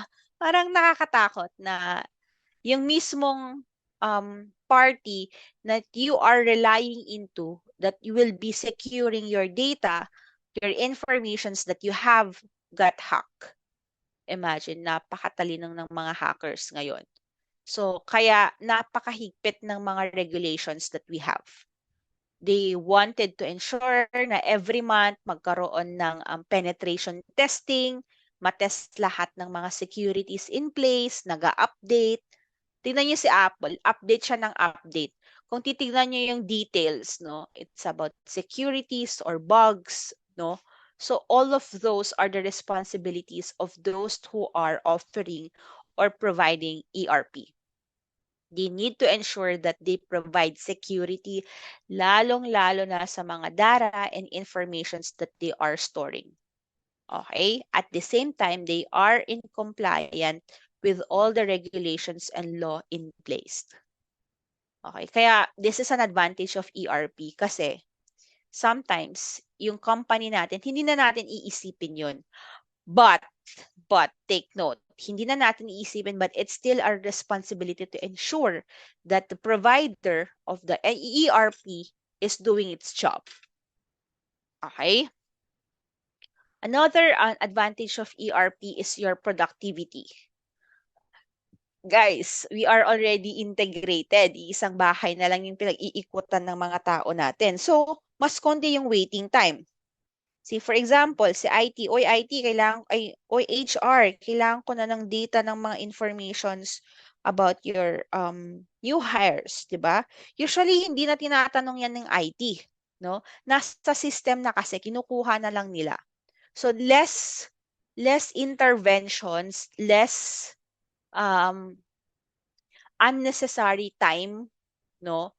Unnecessary time with other departments. So, kasi andun na. Bakit mo pa iistorbohin yung isang tao, no? Kung pwede mo nang makuha, may access ka na mismo dun sa database. Nandun na yung data or informations that you've wanted to get. Okay? Another is that it reduces data duplication. Okay? So, hindi na nauulit yung pag-input ng data kasi kung sino yung unang nag-input, pwede na siyang gamitin ng lahat. Okay? That's how productivity works. You have your process efficiency, automated na almost lahat. Okay? When it comes to communications, when it comes to coordination, no, when it comes to decision making, it's already automated. Kasi you already have access to everything that you need to perform your task. Okay? Another is that it also strengthens your collaboration. Okay? Collaboration in terms na whatever data that you need, informations, pare-pares kasi kayo ng informations na nakukuha from the system. 'Di ba? And now that's pumapasok yung collaboration on how you will improve the process, okay, and how you will better do their operations and whatnot. Okay? Cost saving. Okay. Cost saving in terms of before, the traditional accounting information system, meron kang different system for your different departments or departments in your organization. No? Marami kang minemaintain na database. Marami kang minemaintain na processes. Pero nung pumasok sa enterprise resource planning, no, iisa na lang yung minemaintain mo. That's the cost saving of it. At the same time, nare-reduce din yung ating mga admin and operational costs. Kaya na nga yung sabi ko, yung oras sana na parang nag-reach out ka sa other departments to get this information, nawala na yun. Kasi nga, meron ka ng access dun to whatever data that they have. So expenses also can be better managed and being controlled within your ERP. Okay. Another advantage is your reports and forecasting. Your reports and forecasting helps you make reports easier. Your reports are even more accurate. Why? Kasi again, babalik tayo, yung data na in-input in-input natin, hindi na siya redundant, no? Hindi na siya paulit ini-input kung sino-sino. Okay? That's your reports and your forecasting. You have an integrated information. Kasi nga, again, iisang database na lang tayo. Whatever informations that I have in my own department should be the same information as Miss Janie have in her own department or Miss Clarissa. So parehas tayo ng hawak na information. That's why the information is integrated. Mobility. Mobility in terms that ERP can be accessed through anywhere as long as you're within the network. So you can work from home, in the office, or anywhere, even through mobile actually. Yung timesheet nga namin, pwede na sa mobile eh. 'Di ba? So those are part of your mobility in terms of using ERP. Okay? And then last but not least, another advantage of ERP is better customer service ang napro-provide natin. Because again, it all boils down to all of these advantages. You have a collaboration, meron kang integrated informations, meron kang mobility. So yung add value, yung value na na-add ng paggamit ng ERP, it improves or it gives you a better service or better product that you can offer to your customer or to your market. Okay? So these are the advantages of ERP. So from different houses, minove mo lahat yung department mo into just one house. Wherein, they are just using one database. And now, they can collaborate with each other. They can integrate with one another, no, when it comes to doing their operations.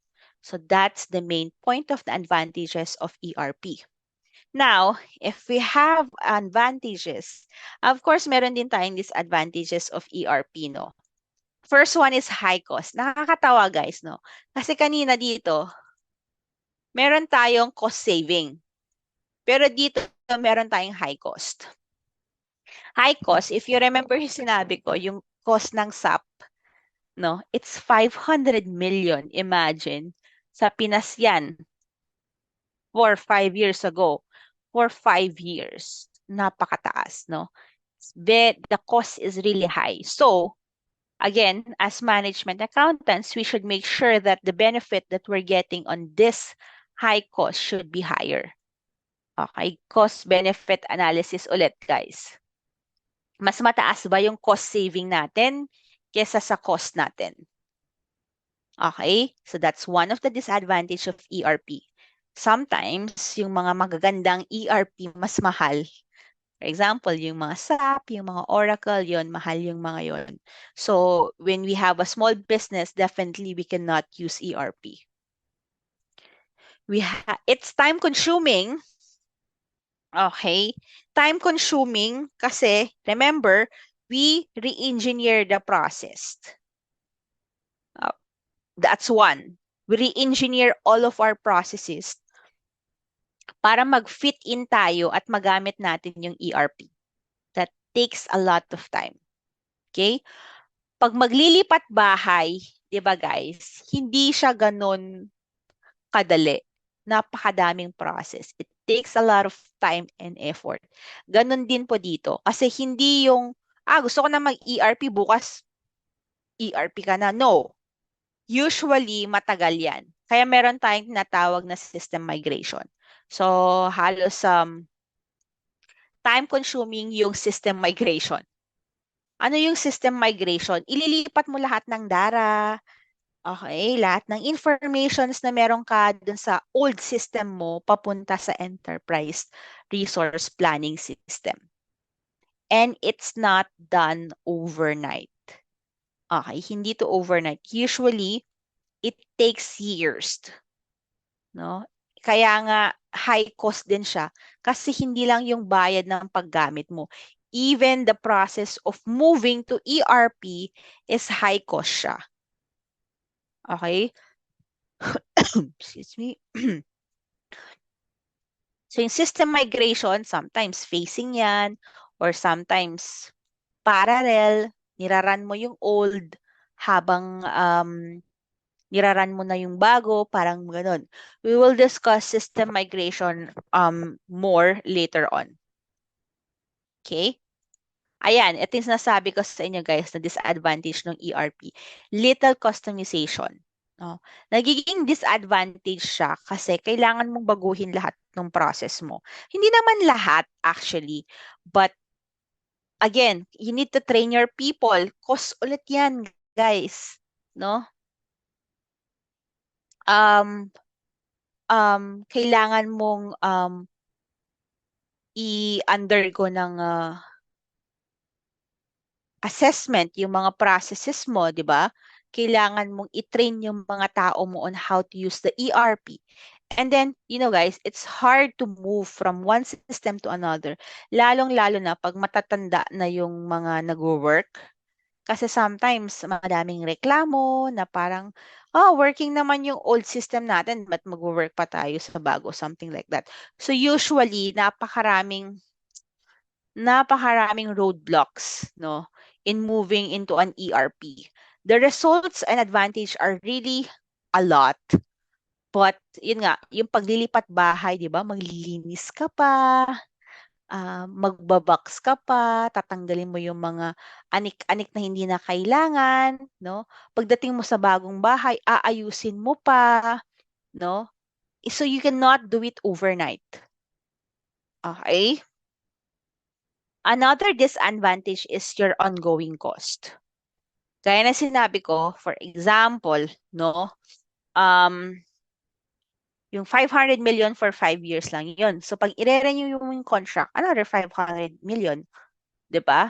So, nasan po dito yung cost saving? No? Yun siguro yung una yung tatanungin, nasan yung cost saving? Eh, di ba ang high cost? That's my ongoing cost pa. Yes, that's true. But in the long run, no, dun nyo kasi mas ma-appreciate yung pagbabago in the long run. Mahirap lang talaga siya sa umpisa. The cost is high in implementing it. No, there are ongoing costs in availing it, but sometimes it's more efficient.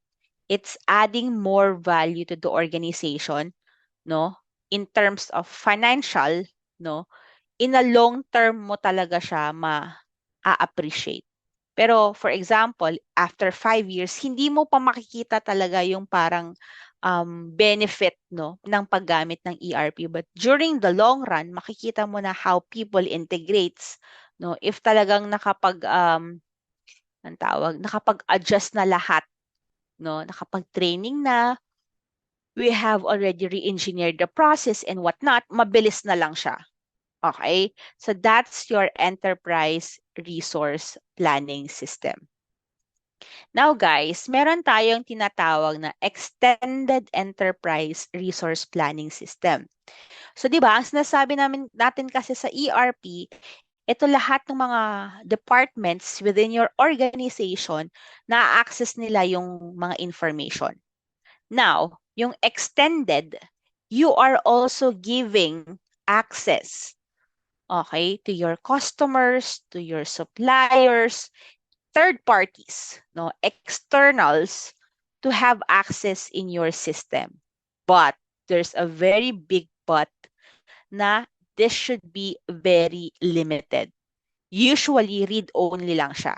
Kayo guys, if you are ordering or shopping online, you are having access to the system of the organizations that you are um, where you are purchasing. For example, si Amazon, nakaka-access kayo ng system nila by how? Putting your orders, no? But your access is very limited. Hindi mo pwedeng baguhin yung description ng product, hindi mo pwedeng baguhin yung cost ng product and whatnot. So very, very limited lang talaga yung access na meron yung mga external parties. But the good thing here is mas mapapabilis yung operation. No? Instead of you using another system, kailangan mo pang i-interface tong dalawang system, bakit hindi na lang iisa? 'Di ba? Again, that's an advantage. There is an integration. Okay? So that's your extended ERP. Okay. Any questions so far before we go on to your database and database management system? Are we all good? Do you have any clarifications?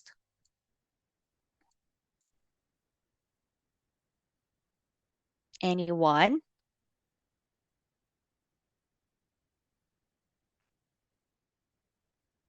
All set? Okay. So guys, huwag kayong mahihiya magtanong. It's okay. Kung nahihiya kayong magtanong sa chat box, meron tayong parang private messages so I can see your questions. Okay, thank you, Miss Janie. Okay, so now we have discussed about what accounting information system is, no, what are those transaction cycles na ginagawa sa ating accounting information system. We have discussed what ERP is and your extended enterprise resource planning system. Now, kanina, we have discussed this component of your accounting information system, which is the data. Okay? So now let's dig deep, no, and understand further what data is. Okay? Data is a fact or a figure. Say, for example, the name Juan. Okay? Parang, di ba? Parang nonsense. Anihin ko yung Juan. Can I make a decision out of it? No. Okay? You cannot make any decision out of it because it's just a raw data. It's just a raw file. It's a raw figure, a raw fact. Okay? But a collection of data is what we call a database. Okay? If we have several datas or data, it is what we call your database. There are common ways of classifying your database. It's either your SQL or your SQL. We read this one as SQL or NoSQL. Okay? When we say relational database, these are table-based. Please take note. It's a table, as in literal na table-based. Meaning, we are describing in there or we are recording in there what are the relationships of this data from one another. So say, for example, we're saying that Juan is 21 years old and his height is 5'8". So there is a relation of the data from one another. No SQL, okay, these are usually non-relational database. Non-relational database are typically document-based, no? Yung mga graphs, no? Yung mga columns or whatnot. But you will see a better example later on. Okay? So, dalawa na yung terminologies natin dito, guys, ha? Your data and your database. Okay? Now, we have what we call your database management system. Okay? Sometimes we call it DBMS. So, this is actually a software or a technology solution used to optimize and manage the storage and retrieval of data from database. So, yung database management system mo, it's a software. Okay? Para siyang accounting information system. It's another software that manages your database. Okay? It manages your database. It's responsible for creating the database, maintaining the database, safeguarding the database, and making the data from the database available to users. Okay? So parang siya yung manager. Okay? Parang siya yung project manager. Siya yung magde-design ng database. Okay? Siya yung magmo-monitor, siya yung mag-a-add ng mga information sa database. Siya yung magse-safeguard, making sure all of the data and information in your database is well secured, hindi kung sino-sino yung nakaka-access. At the same time, making sure that if data is needed, ibibigay niya. Okay? So, para siyang caretaker. Okay.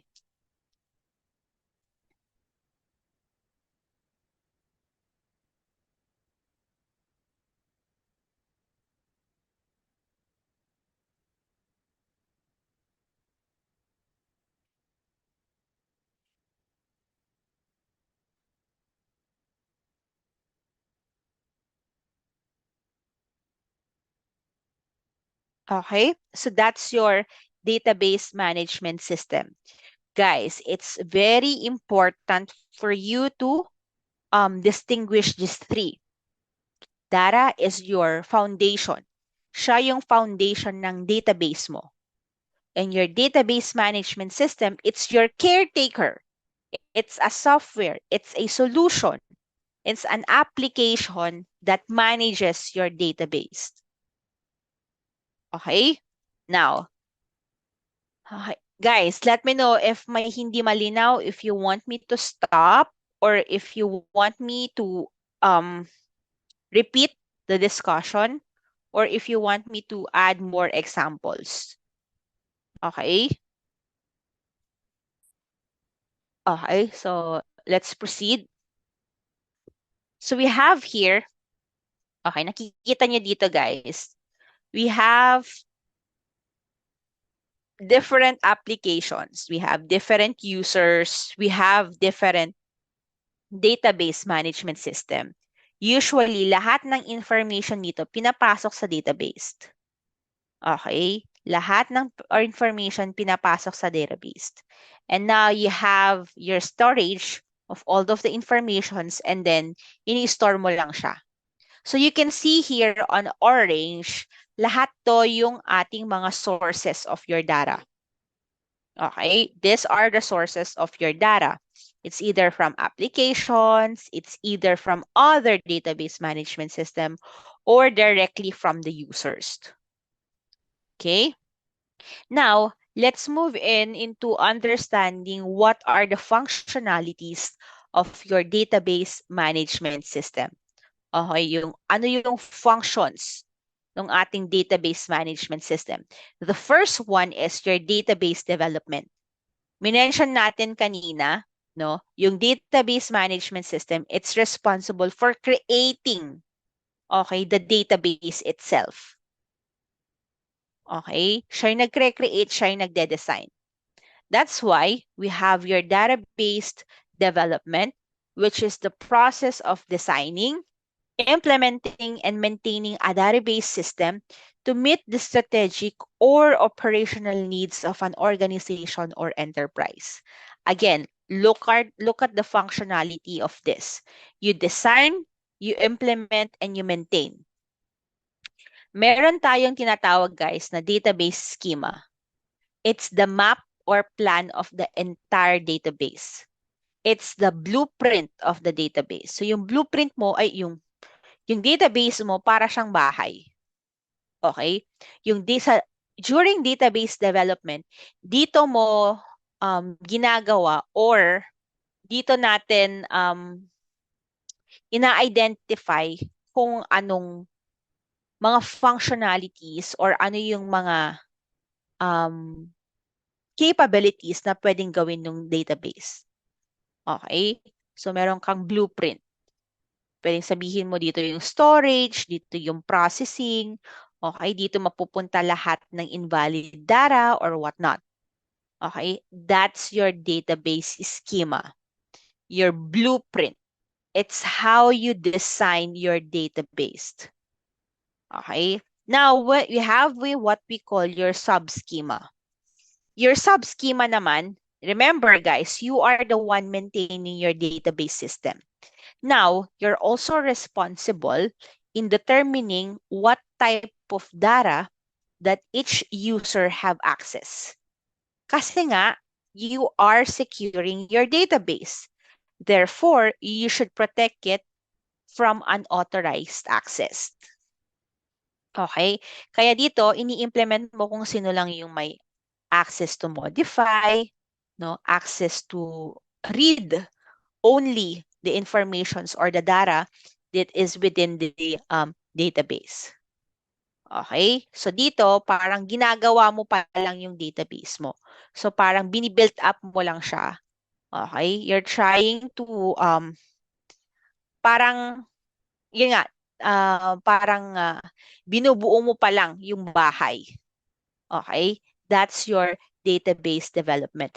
That's one of the functionalities of your database management system. Now, within your database development, they use your DDL or your data definition language. It is the computer language used to create and modify the structure of the database objects in the database. Okay? Pag nag-create and modify ka ng structure of the database objects, gumagamit tayo ng data definition language. Okay? Now, we have this what we call your record structure. The field is defined with name and a description and how many characters the field will have. Okay, guys, visualize yung ating Excel file. Okay, I know guys, you are using Excel file. Di ba yung Excel file, meron siyang mga fields, no? Yung mga box, fields yung tawag natin doon. And then, you can define in Excel kung anong klaseng field yun. Okay, pwede ba siyang date, general, custom, no? Pwede ba siyang accounting, no? Ganon yung database, no? As part of your database management system, dapat lahat ng field, I repeat, all of the fields in your database should be defined. Meaning, okay, field number 1, it should only contain numeric character. And dapat ang value lang niya 10 MB. Parang ganun. Sineset talaga yun, guys. Ganon ka-specific yung pag-set up ng database. Okay?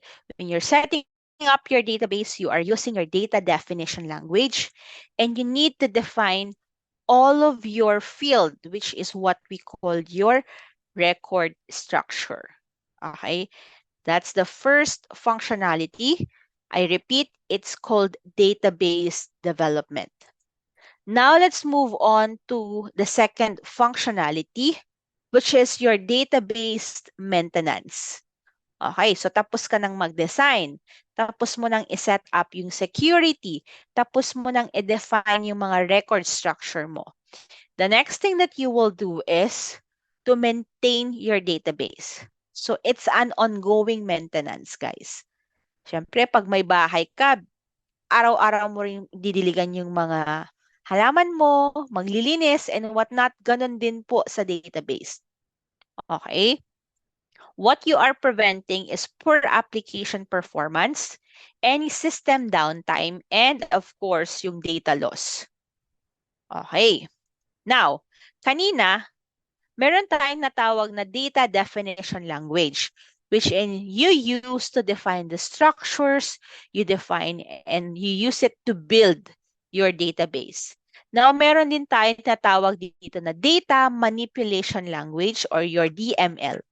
It is used to insert, update, or delete the records. Okay, eto guys, records na yung pinag-uusapan natin dito. Yung mga data na ini-input mo dun sa database mo, ito yung ginagamit mong language. Okay? Yung DDL, it's used to build, define. Okay? Yung data manipulation language, it's used to input, update, or delete the records or data that you have in your database. Okay? So, malinaw po, as part of your maintenance, dito mo pinapasok lahat ng data or informations in your database. Okay? Now, let's move on to number 3, the third functionality of your database management system. We have what we call your database interrogation. Okay. I'll give you an example. So, dun sa database, gusto mong malaman kung ilan lahat yung empleyado mo na lalaki. Okay? Guys, if you're familiar yung mga codes, I think I have an example here. Ayan. Meron tayo. This is an example of a query. No? Wherein, ang sinasabi natin dito sa query, no? Please provide me, no? Lahat ng information wherein the specific schema is TBO, yung name is stored procedure, and yung routine is procedure. So parang you are asking the database to give you information. Balik tayo dito. So, balik tayo sa mas easier example. Gusto mong malaman kung ilan lahat na empleyado mong lalaki. So, you will run a query. This is an example of a query. Ganito yung mga codes. So, irarun mo yung query asking the database to give you the information that you need. Okay? Kaya nga interrogation kasi tinatanong mo siya kasi gusto mong malaman kung ilan yung lahat ng lalaki or male employees that you have in the organization. Now, how are you able to do a database interrogation? It's through the use of a structured query language or your SQL. Okay? It's a language and it is used as a data definition language and a data manipulation language. Query language are used to retrieve data from the database. Okay, you are trying to interrogate. You are commanding, okay? You use your SQL to command your database to tell you something. Okay? I will not teach you how to read this one. But as nasabi mo lang is you need to create kung ano yung gusto mong kunin na information, okay? And then kung paano siya i-execute. Something like that. Okay? So that's your database interrogation. And last but not the least, no, you have your application development. So a program whose primary purpose is entering and retrieving information from a database, it facilitates simultaneous updates and queries from multiple users. Okay. Halos kaparehas lang nung database interrogation yung application development. Only that, okay, yung interrogation kasi, gumagamit ka ng query every time may gusto kang tanungin. Okay? Yung application development, meron kang nilagay na program within your database. Say, for example, at the end of the day, gusto mo mag-run siya ng report. So kahit hindi mo na i-click or i-trigger, naka-program na siya. So at the end of the day, you will have your report.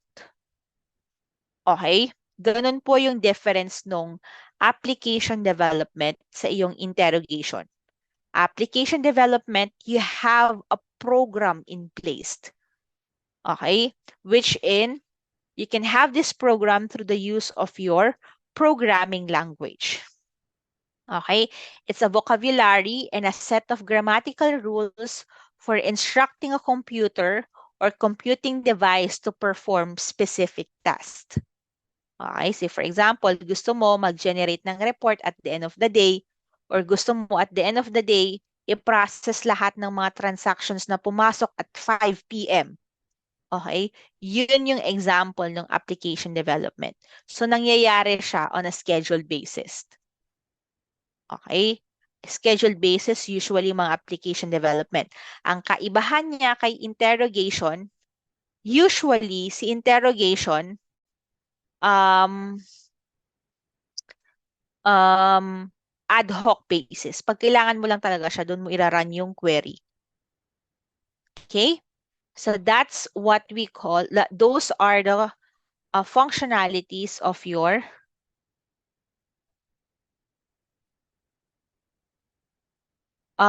database management system.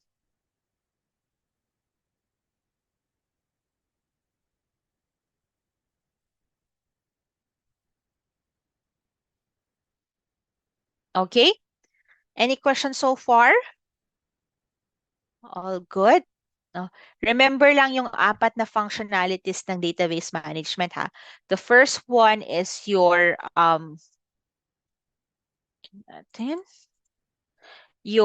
database development. You develop your database. You have your database maintenance. You have your database interrogation and your application development. Okay? Now, na-mention natin kanina guys, yung relational database. Diba? Yung relational database natin or SQL database, these are in table format. Okay, let's see. So for example, this one, the relationship name customer.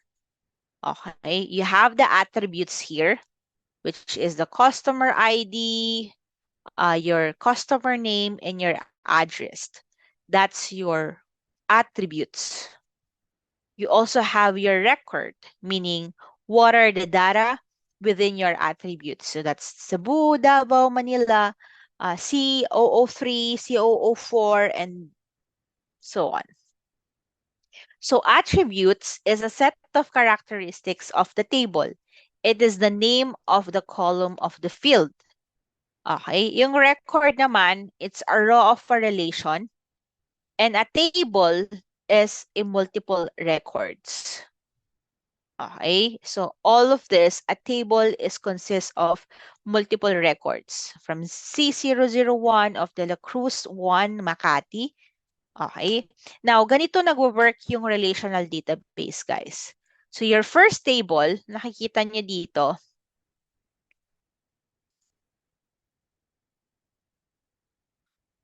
you have your customer ID here. Ito yung tinatawag nating primary key, the most unique value in your database. Dun sa invoice table natin, makikita natin, we were able to relate, no, kung ano yung mga in-order ng customer, okay, through the use of your customer ID. So, sinasabi natin na si customer ID, ito lahat ng mga invoice niya. Now, we're able to relate again your invoice table to your line item table. Ano yung laman, for example, nung invoice number na ito? Anong product yun? So you see, you will able to relate table 1 and table 3 because you have table 2, no? Wherein, tingnan nyo guys, wala namang customer ID dito sa table 3. But you can identify kung anong product ang kinuha ni customer 1, for example. Because all of these tables are all relationals. Okay, they are related to one another. Okay? So, ayan, tignan nyo guys, yung relational database from customer ID, your invoice number, and then your product ID. Okay. Meron tayong tinatawag guys na, okay, terminology, data warehouse. Okay. Your data warehouse is like a storage, no? It's storage of a copy of all the historical data for the entire organization, which are stored in a single location. Okay? Take note, a copy of all historical data. That's what we call your data warehouse.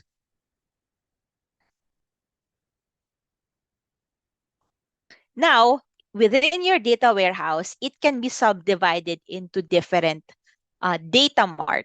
Okay? Your data mart is just a subset and is usually oriented to a specific division.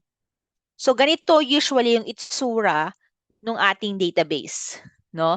This is your main database, no? Ito sa gitna, and then you have your different data marts. Siguro first data mart is for HR, the second data mart is for finance, the second data mart is for accounting, and so on and so forth. Okay? Usually, itong mga data mart, we are putting, or we are, as part of your database development, we are already identifying who can access this data mart. Again, remember guys, when we are giving access, it's a need to know basis. Okay? So for HR, siguro yung data mart nila, they can modify, they can edit, no? Pero sa ibang data mart na hindi nila hawak, read only lang sila. Hindi sila pwedeng mag-edit or hindi sila pwedeng maglagay ng kung anong anik-anik diyan. Okay? So that's your data warehouse and your data mart. Now, meron din tayong tinatawag na data lake. Okay, but before we go into that, let's discuss the data warehouse furthermore. Okay? Pag nag-i-input tayo ng data sa data warehouse, once pumasok yung data, na-organize na siya agad doon sa data warehouse. Okay? So pagpasok pa lang, yan, inaayos na siya in a table. Okay? Or it's already in a correct format, or it's already in a report readily available. Okay? Yun po yung data warehouse. Now, si data lake, no? Si data lake, para lang siyang lake, you dump everything. Nakadump lang siya doon. But, the report will only be prepared and organized when you need it. Okay? Please take note, all of the reports from data warehouse and data lake are all the same. The only difference is that yung pagtambak mo ng data dun sa mismong database. Sa data warehouse, nakaayos na siya. Sa data lake, no, maaayos lang siya once you need it. Okay? Malinaw po? So that's the difference of your data warehouse and your data lake. Data mart is a subset of your data warehouse. Don't forget that. Okay? Now, we have this what we call your enterprise performance management, or sometimes we call it corporate performance management, or your business performance management. So it's a method of monitoring and managing the performance of the organization and reaching its performance goal. So it is the process of linking strategies, no, to plans and execute. So again, your enterprise performance management, since we are using systems or ERP, we've wanted to know if we are really hitting, no, our target. Kung nahihit ba natin yung cost benefit analysis natin, no? Kung yung performance ba natin or yung operations natin is what we are really expecting to have. Okay? So yun po yung silbi ng EPM. It's just managing the business, analyzing, understanding, and reporting on the business. We need to understand how the business is going. And again, how do we get all of those informations for us to manage our business? babalik at babalik po tayo sa accounting information system. All of the informations we have gathered, all of the processes that we have completed, all of the outputs that would be used by the management, no, to manage the business, to do the analysis, to do the understanding, to do the reporting about the business. Okay? So, what are the examples of your EPM? So, we have the actual performance to goals, di ba? Meron tayong mga budget to actuals, kino-compare natin yon. We have your KPIs or your key performance indicators. You have balance scorecards. You have forecasting. You have dashboards.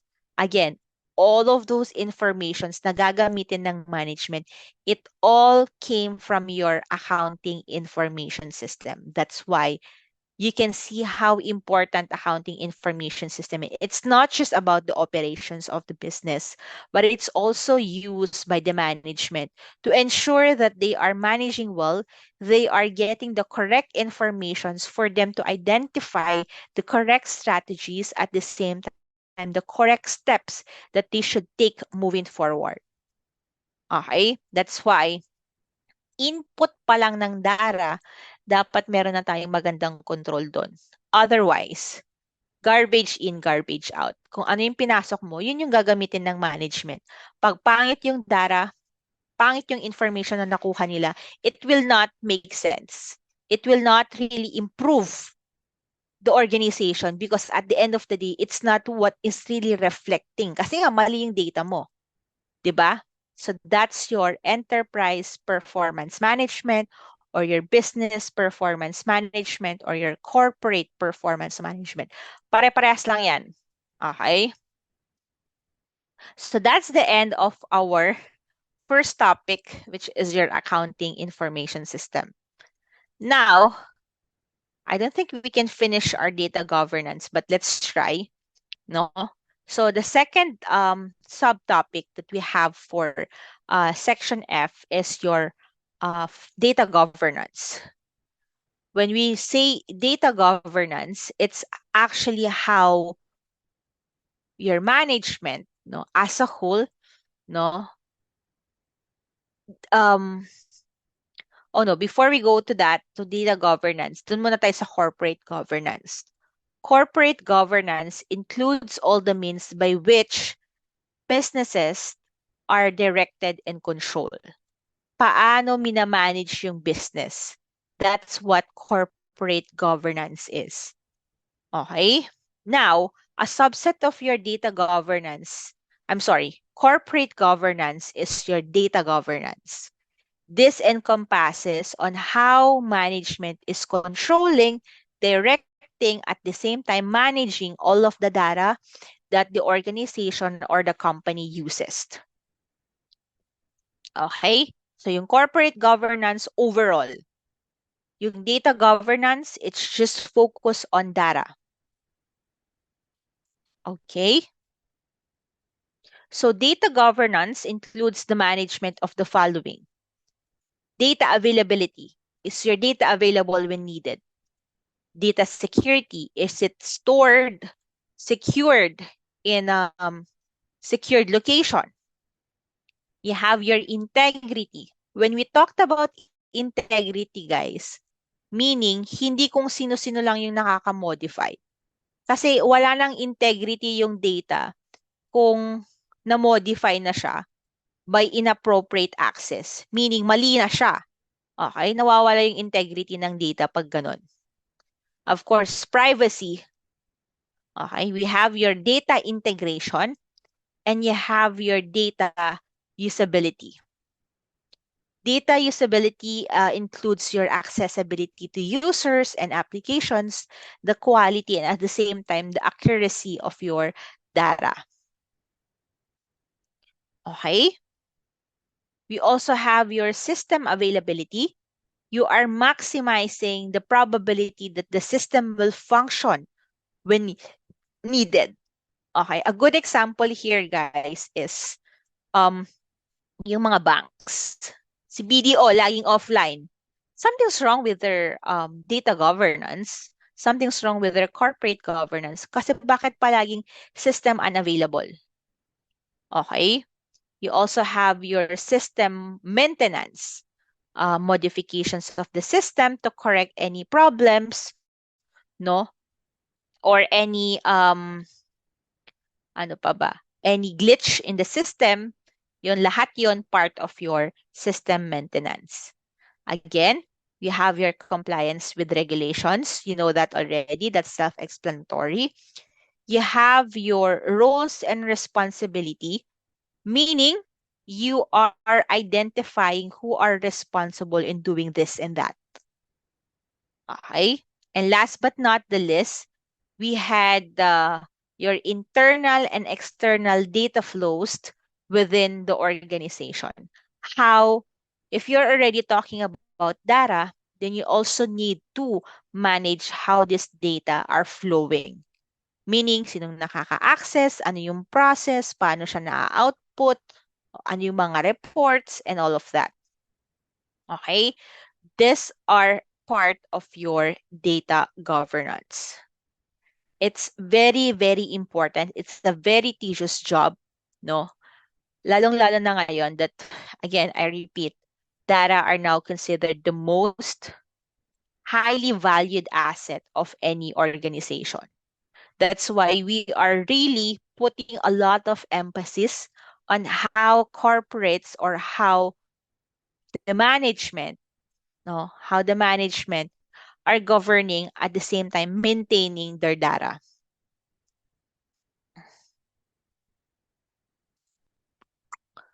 Okay. So ayan, as part of your data governance, again, babalik ulit tayo sa internal control. You have internal controls in place, no, to ensure that all of the data that you have, how the data flows, are all efficiently working. It's designed to provide reasonable assurance regarding the achievement of objectives relating to operations, reporting, and compliance. Okay. Meron tayong question, guys. Na-discuss na ba sa inyo yung COSO framework? Iba yung COSO framework natin dun sa sa enterprise, dun sa diniscuss natin the last time. That's the COSO framework for oh, that's the COSO framework for establishing controls, but this one is more on internal control. Hindi pa ba na-discuss to? Pa-thumbs up, guys, if na-discuss na to, or else we will have like it's just a very quick discussion on what are these 5 components. Hindi pa? Okay, we can just quickly discuss then. So the first one is your control environment. Guys, pareha siya dun sa framework na discuss natin the last time. Mas madami lang, I think 6 yung discuss natin the last time. Yung COSO framework for internal control, 5 lang. So the first one is your control environment. It's the tone of the top. What is the standard? What is the goals and missions of the management when it comes to internal control? Okay, same concept ng ating framework na diniscuss last week. So the standard processes and ay hindi, wait lang. Tama. So this should be the foundation of your internal control. Again, remember, babalik tayo sa SOX. It's the responsibility of the management. Yun yung sinasabi ng control environment. That if the management is not is not supportive of your internal control system, of establishing your internal controls, then walang pupuntahan yung internal control system mo. So the tone of the top is very, very important. Again, risk assessment. Hindi ko na tayo discuss na natin to last week. Your control activities, these are all the controls, the established procedures that we are implementing. Okay? Number 4, information and communication, that whatever internal control system that we have should be communicated to everyone. Okay? This is to be able for our people to support the functionings of our internal control. And last but not the least, of course, your monitoring. You need to monitor all of the internal controls that you have established. So these are the components of your internal control system COSO framework. Again, you guys should have already a knowledge of this one. We have discussed this one last week. Parehas na parehas sila ng concept. Again, I repeat, framework are just standards. No? They are not a requirement that specifically tells you what to do. It is just a standards that tell you what's the best practice to do it. Okay? Now we also have what we call your COBIT by Isaka, which is the control objective for information and related technology. Guys, since we are talking about data governance, all of those technologies that we use to govern, to manage, to monitor our data, okay, should be well established. Okay? So ang sinasabi natin dito, this is the framework that is used for governance and management of enterprise information and technology. Okay? So that's your COVID. Your COVID also draws a distinction between governance and management. So sometimes we use this one interchangeably, but let's try to see what's really the definitions or what's the difference between the two. When we say governance, it's usually the responsibility of the board of directors. Okay? It's usually the responsibility of our board of directors. This is to ensure that stakeholder needs are considered and conditions and options are evaluated in order to determine balance agreed on enterprise objective. Okay, this is how it works, guys. In governance, pag nagkakaroon ng board of director meetings, they identify the steps that need to be done. Say, for example, kailangan natin gumamit ng bagong technology. That's how they're saying. We need to protect our data from all of the threats that's happening right now. Yun yung goals and missions ng board of directors. Now, papasok yung management. The management now is responsible in executing whatever the board of directors have agreed upon. Okay, malinaw? So parang si governance, nagbibigay lang siya ng directives on what should be done. Kung ano yung pinaka-goal nila.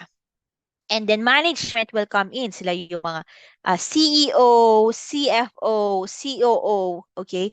They now identify what should be the steps that should be done in order to achieve the visions and goals that were set by the board of directors. So, parang yung board of directors, tagabigay lang ng instruction. Yung management, they're the one who's responsible in identifying steps, establishing, okay, making sure that the goals and missions set by the board of directors are achieved. So, parang sila yung workers. Sila yung the one responsible in doing the planning, the building, monitoring the activities, and whatnot. So, yung trabaho, talagang sila. They're just getting directives from the board of directors on what path our company should take. Okay, parang mga counselors or consultants lang yung mga board of directors actually, no? So that's what data governance is. So again, it's important for us to see the difference of your data governance and your management. Okay. Now,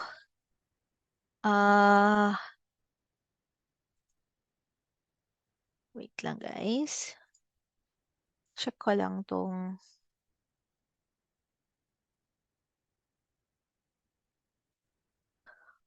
Okay, konti na lang. I know this is a lot of information, but okay, let's discuss this one, your data life cycle. So your data life cycle, this is how we see, no, ano yung process in the beginning, in the moment na nag-input or nag-capture ka ng data, from the moment na maintain mo yung data, meaning pre-process mo yung data, okay? After you have processed your data, you perform your analytics. And then, once you have your analytics, you'll be able to obtain, no? You'll be able to obtain information na gagamitin mo na yung data usage na yon. You will publish that data, i-archive mo siya, meaning store mo siya, and then pag hindi mo na siya kailangan, we have our purging. Okay? Now, let's go back to data capture. Data capture is your act of creating the data or information that does not exist yet. Okay? Wala pa talaga sa system natin, sa organization natin. So, it's you inputting that data in our information system. Yung data maintenance, it involves, as I mentioned, your processing of your data. It's about cleansing and enrichment of data, meaning sometimes nagkakandak tayo ng additional computations, no? Or we remove any duplicates or tinatanggal natin yung mga unnecessary data. That's what you do in your data maintenance. In your data synthesis and analytics, it's defined by the creation of data values by putting logic on it. Okay? O di ba? Tapos mo nang na-process. Now maglalagay ka na ng logic or understanding what that data is all about. So parang after our process, we have analyzed that, oh, our sales have increased this year. Okay? Now, you will now use that data for you to perform your next step. Then pumapasok yung data usage. And then usually yung data usage natin, we publish it internally or externally. And then whatever data or information that we have gathered, we are archiving it. Okay? We store it in a location in case it is needed again. Okay? So, and then yung data purging natin, guys, there are laws and regulations right now na there are several years that you guys need to, or an organization needs to retain its data. Yun yung tinatawag po natin na data retention policy, wherein there is a record management policy, also known as formal record retention policy. Again, this is unique per organization. Depende sa organization. That's one. Depende din sa rules and regulations of the country where the organization is established. For example, here in the US, I think it's around 7 to 10 years na dapat um, na-store or hindi binubura yung mga record or data. Okay? So, what are the impact of having a retention policy? So, you have an ongoing storage cost.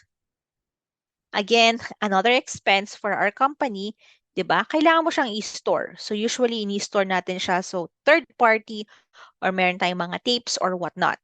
But again, as part of the requirements, no, ng laws and regulations, we need to store them. At the same time, data recovery can also save litigation cost. This is also one of the reasons kung bakit um, nagkakaroon ng laws and regulations when it comes to storing your data. Because pag nagkaroon ng kaso or nagkaroon ng issues, no, you have evidence to support your case. No, they have evidence, the government have any evidence to do or conduct their investigation. Kasi kung wala kang data or wala kang record, anong i-investigate nila, right? So that's why they have all of these policies in place. Okay?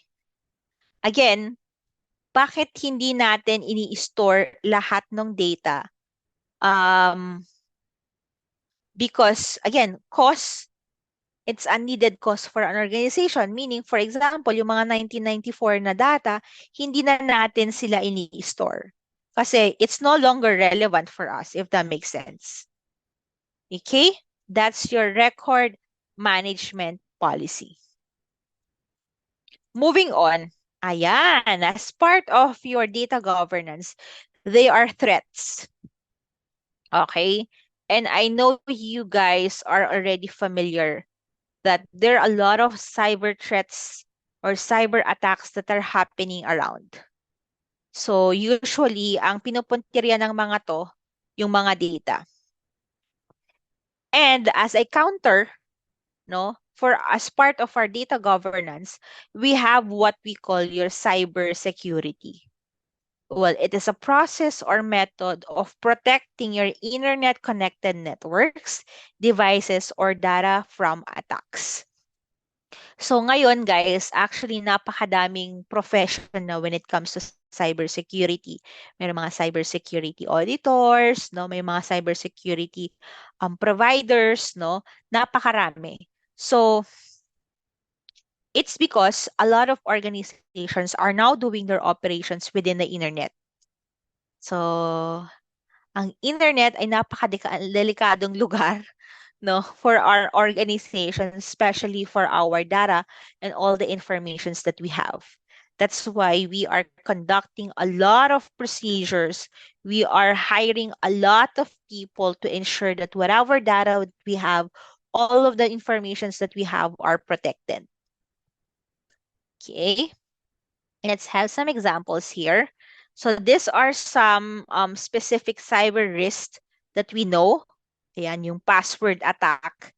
Ninanakaw yung password mo. So a third party trying to gain access to your system by trying to crack, okay, your password. Okay? So one tip, no, when you are doing your password or setting up your password is that you should have at least one special character on it. It helps, guys. Kasi yung mga hackers, according to them, it takes 30 minutes for them to hack one character. I mean, one alphabetical value. Yung A, B, C, D, E, F, G, ganon. 30 minutes daw yon. Isang value ha. So for example, ang password mo star. So 30 minutes, mga isang oras nilang makakrack yung password na yon.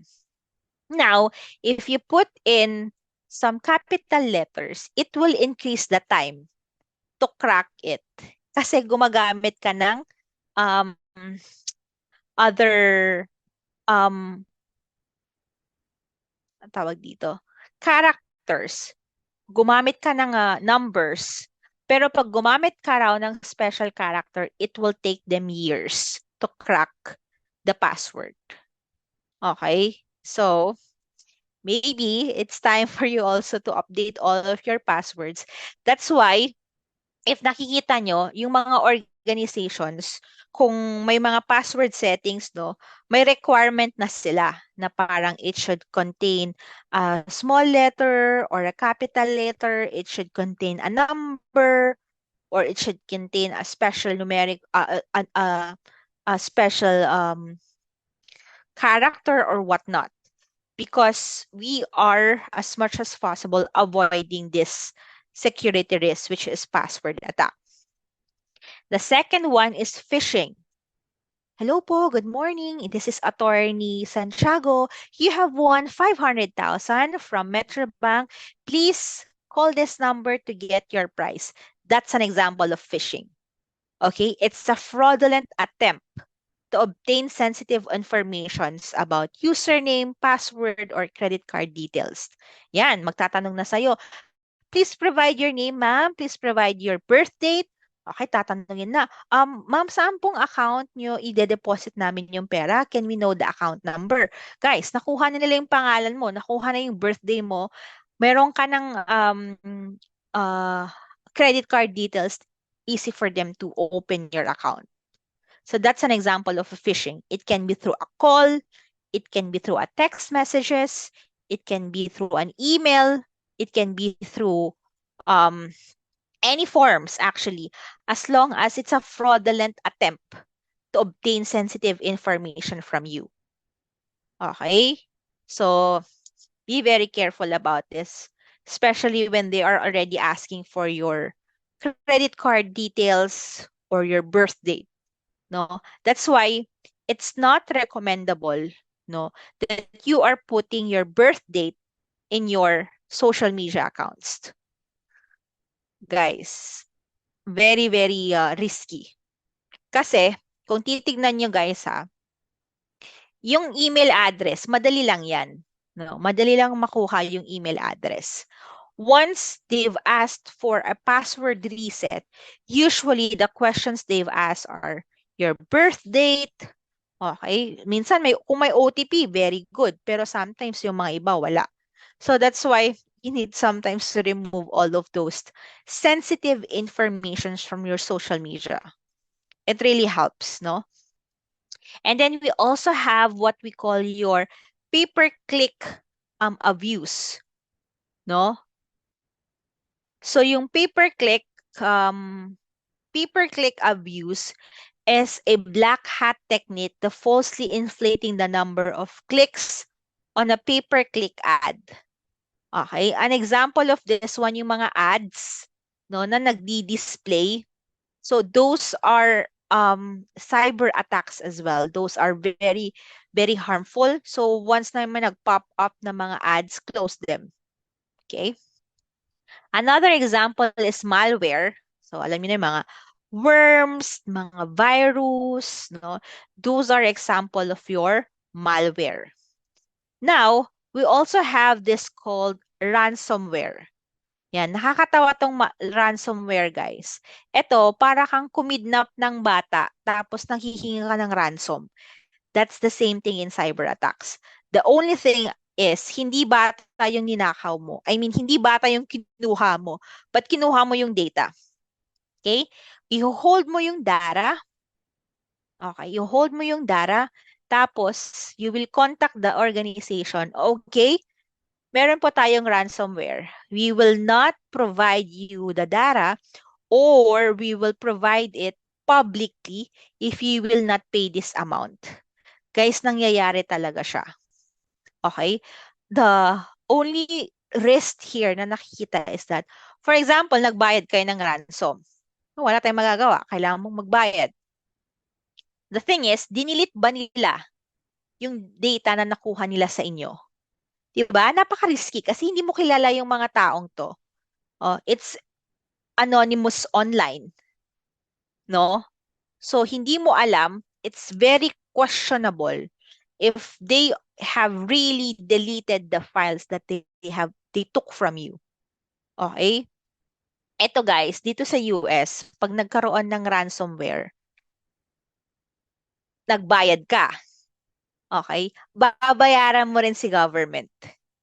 Kasi, it's a penalty for you for not securing your data very well.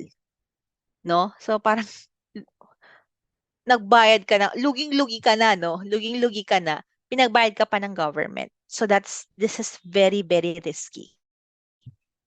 No? That's your ransomware. I don't know, if nanonood kayo ng mga series, meron yung series na, meron tayo nung, anong tawag dito? Yung Amsterdam, yun yung Amsterdam, yung hospital. So, ang nangyari sa hospital, na-hack yung buong database ng hospital. And guys, napakalala kasi yung mga machines na ginagawa nila sa operations, it's even automated. So, hindi nila siya magamit ng maayos kasi nga naka-ransomware sila. And doon, it's either they need to pay or hindi may babalik yung data, hindi mag-proceed yung operation nila. Okay? That's your ransomware. Now, we also have your buffer overflow attacks. Okay. So, tayong mga mahilig dyan ng piece of air. Okay, this is a very, very good example of buffer overflow attacks, yung ating piece of air. Say for example, si Cebu Pacific, no? Nagkaroon sila ng sale. Okay, sale of seats. Later on at 12 midnight. Nako, tayong mga ano, travelers kuno. Yan, nag-book tayo ng flights. So, gusto nating i-access yung kanilang website at 12 midnight for us to be able to get the cheap flights. Ang nangyayari, dahil maraming nag-access dun sa website, nagkakaroon ng buffer. So, hindi nahahandle nung website lahat nung transactions na nangyayari. So, mabagal siya. So, usually, ang ginagawa ng mga Cebu Pacific or PAL, nagkakaroon sila ng waiting time. That's okay. Those are legitimate transactions. Now, punta tayo sa buffer overflow attacks. Ang nangyayari, for example, wala namang sale, wala namang legit transactions, pero mabagal yung website. Ang nangyayari doon, nagbabato yung mga hackers ng invalid or illegitimate, not illegitimate, but anong pang tawag dito?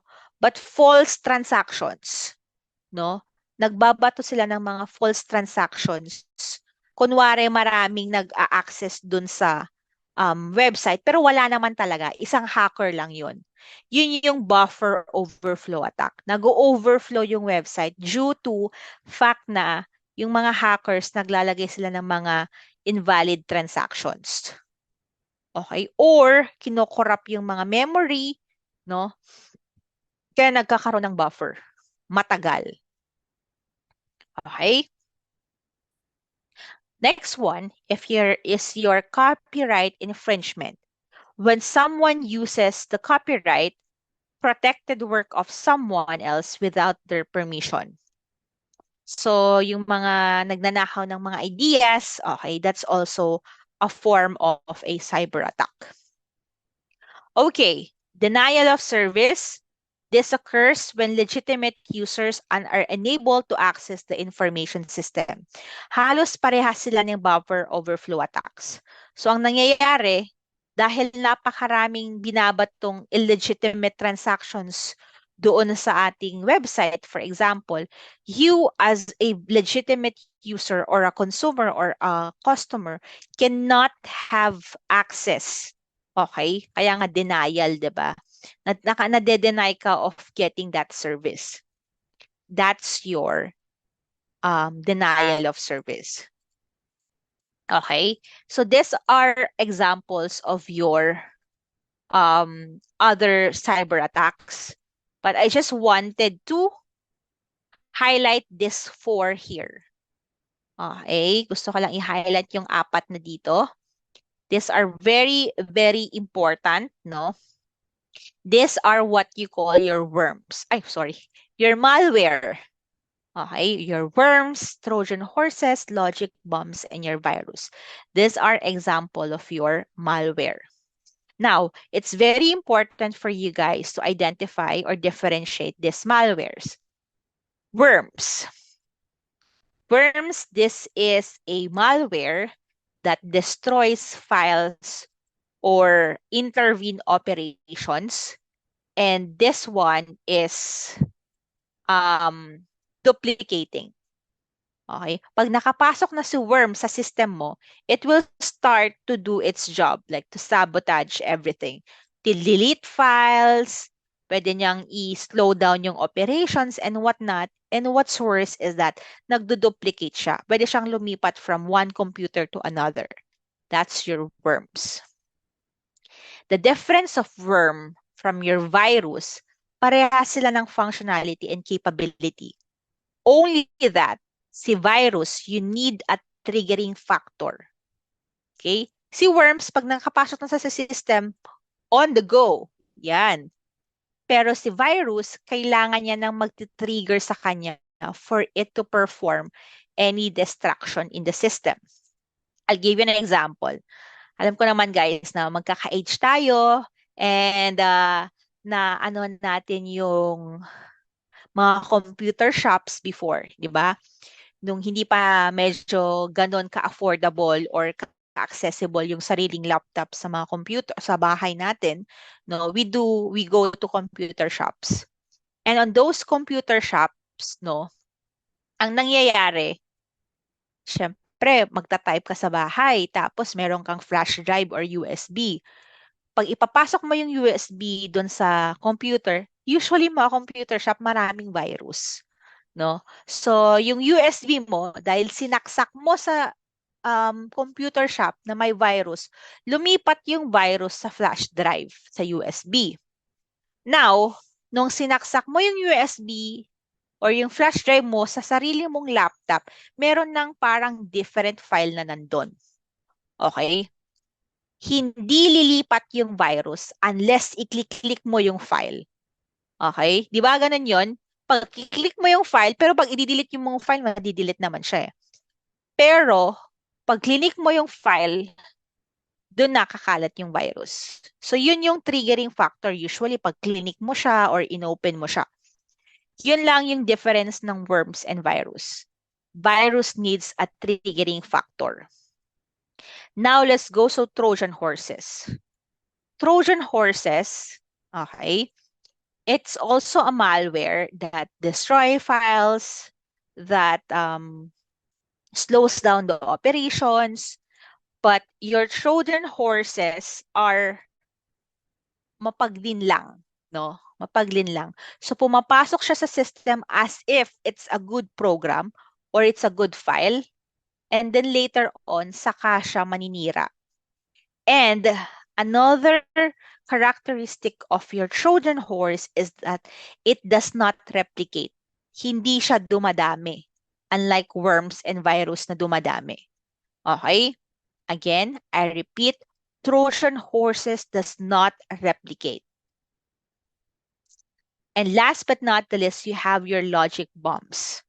Logic, meaning there should be a conditions met first before siya maghasik ng lagim. Diba? So, for example, once, for example, an example of a condition is once pre-process mo yung file, doon na lang siya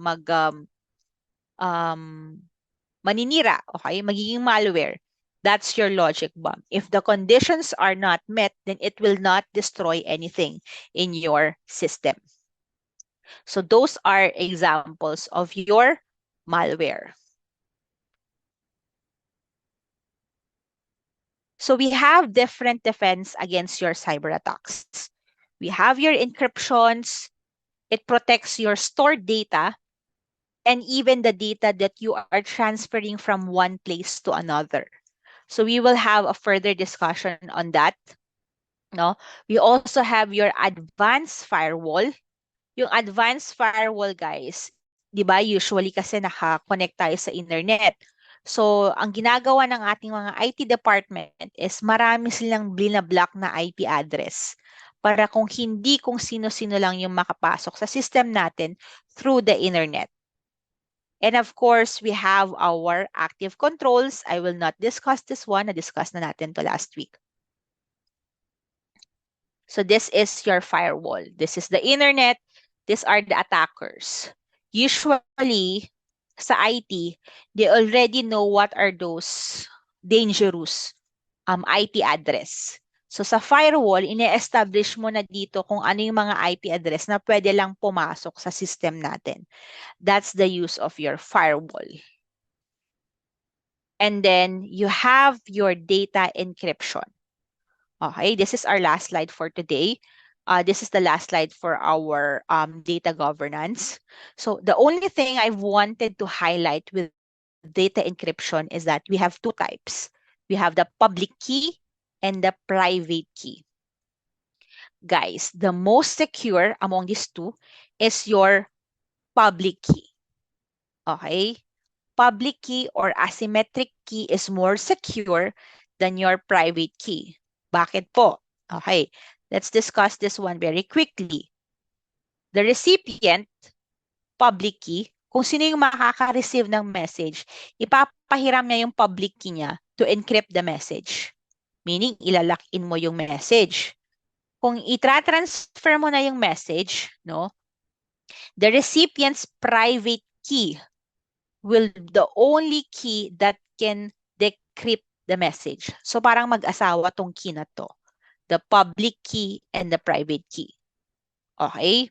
So you are encrypting the message, nilalock mo yung message using a public key, and ino-open mo yung message using a private key. So you are using two keys here in your public key data encryption. In comparison with your private key or symmetric, ang nangyayari dito, si sender, ine-encrypt niya yung message using a private key. Pinapadala niya yung message and the private key to the recipient. Okay? Nilock mo nga yung message, pero you are using the same key at the same time, you are also sending the key. So you see the risk there, no? Pag nakuha yan ng hacker, both the key and the message, then he can or she can open the message. Compared to your public key na hindi mo or never mo kino-communicate yung private key mo. It's just you who can access the private key. That's why it's more secure compare sa ating private key. Okay, so that ends our discussion for the second part of this section, which is your data governance. Next week, we will have two more. Konti na lang actually yung F3 and F4. Mabilis na lang siya. And then we will have our MCQs. Again, guys, please, this is new. And I know there are a lot of technical terminologies. But please try to answer, no? And familiarize yourself with all of the terminologies. Again, if you have any questions or if you have any clarifications, we can discuss them later on next week. Okay, so just feel free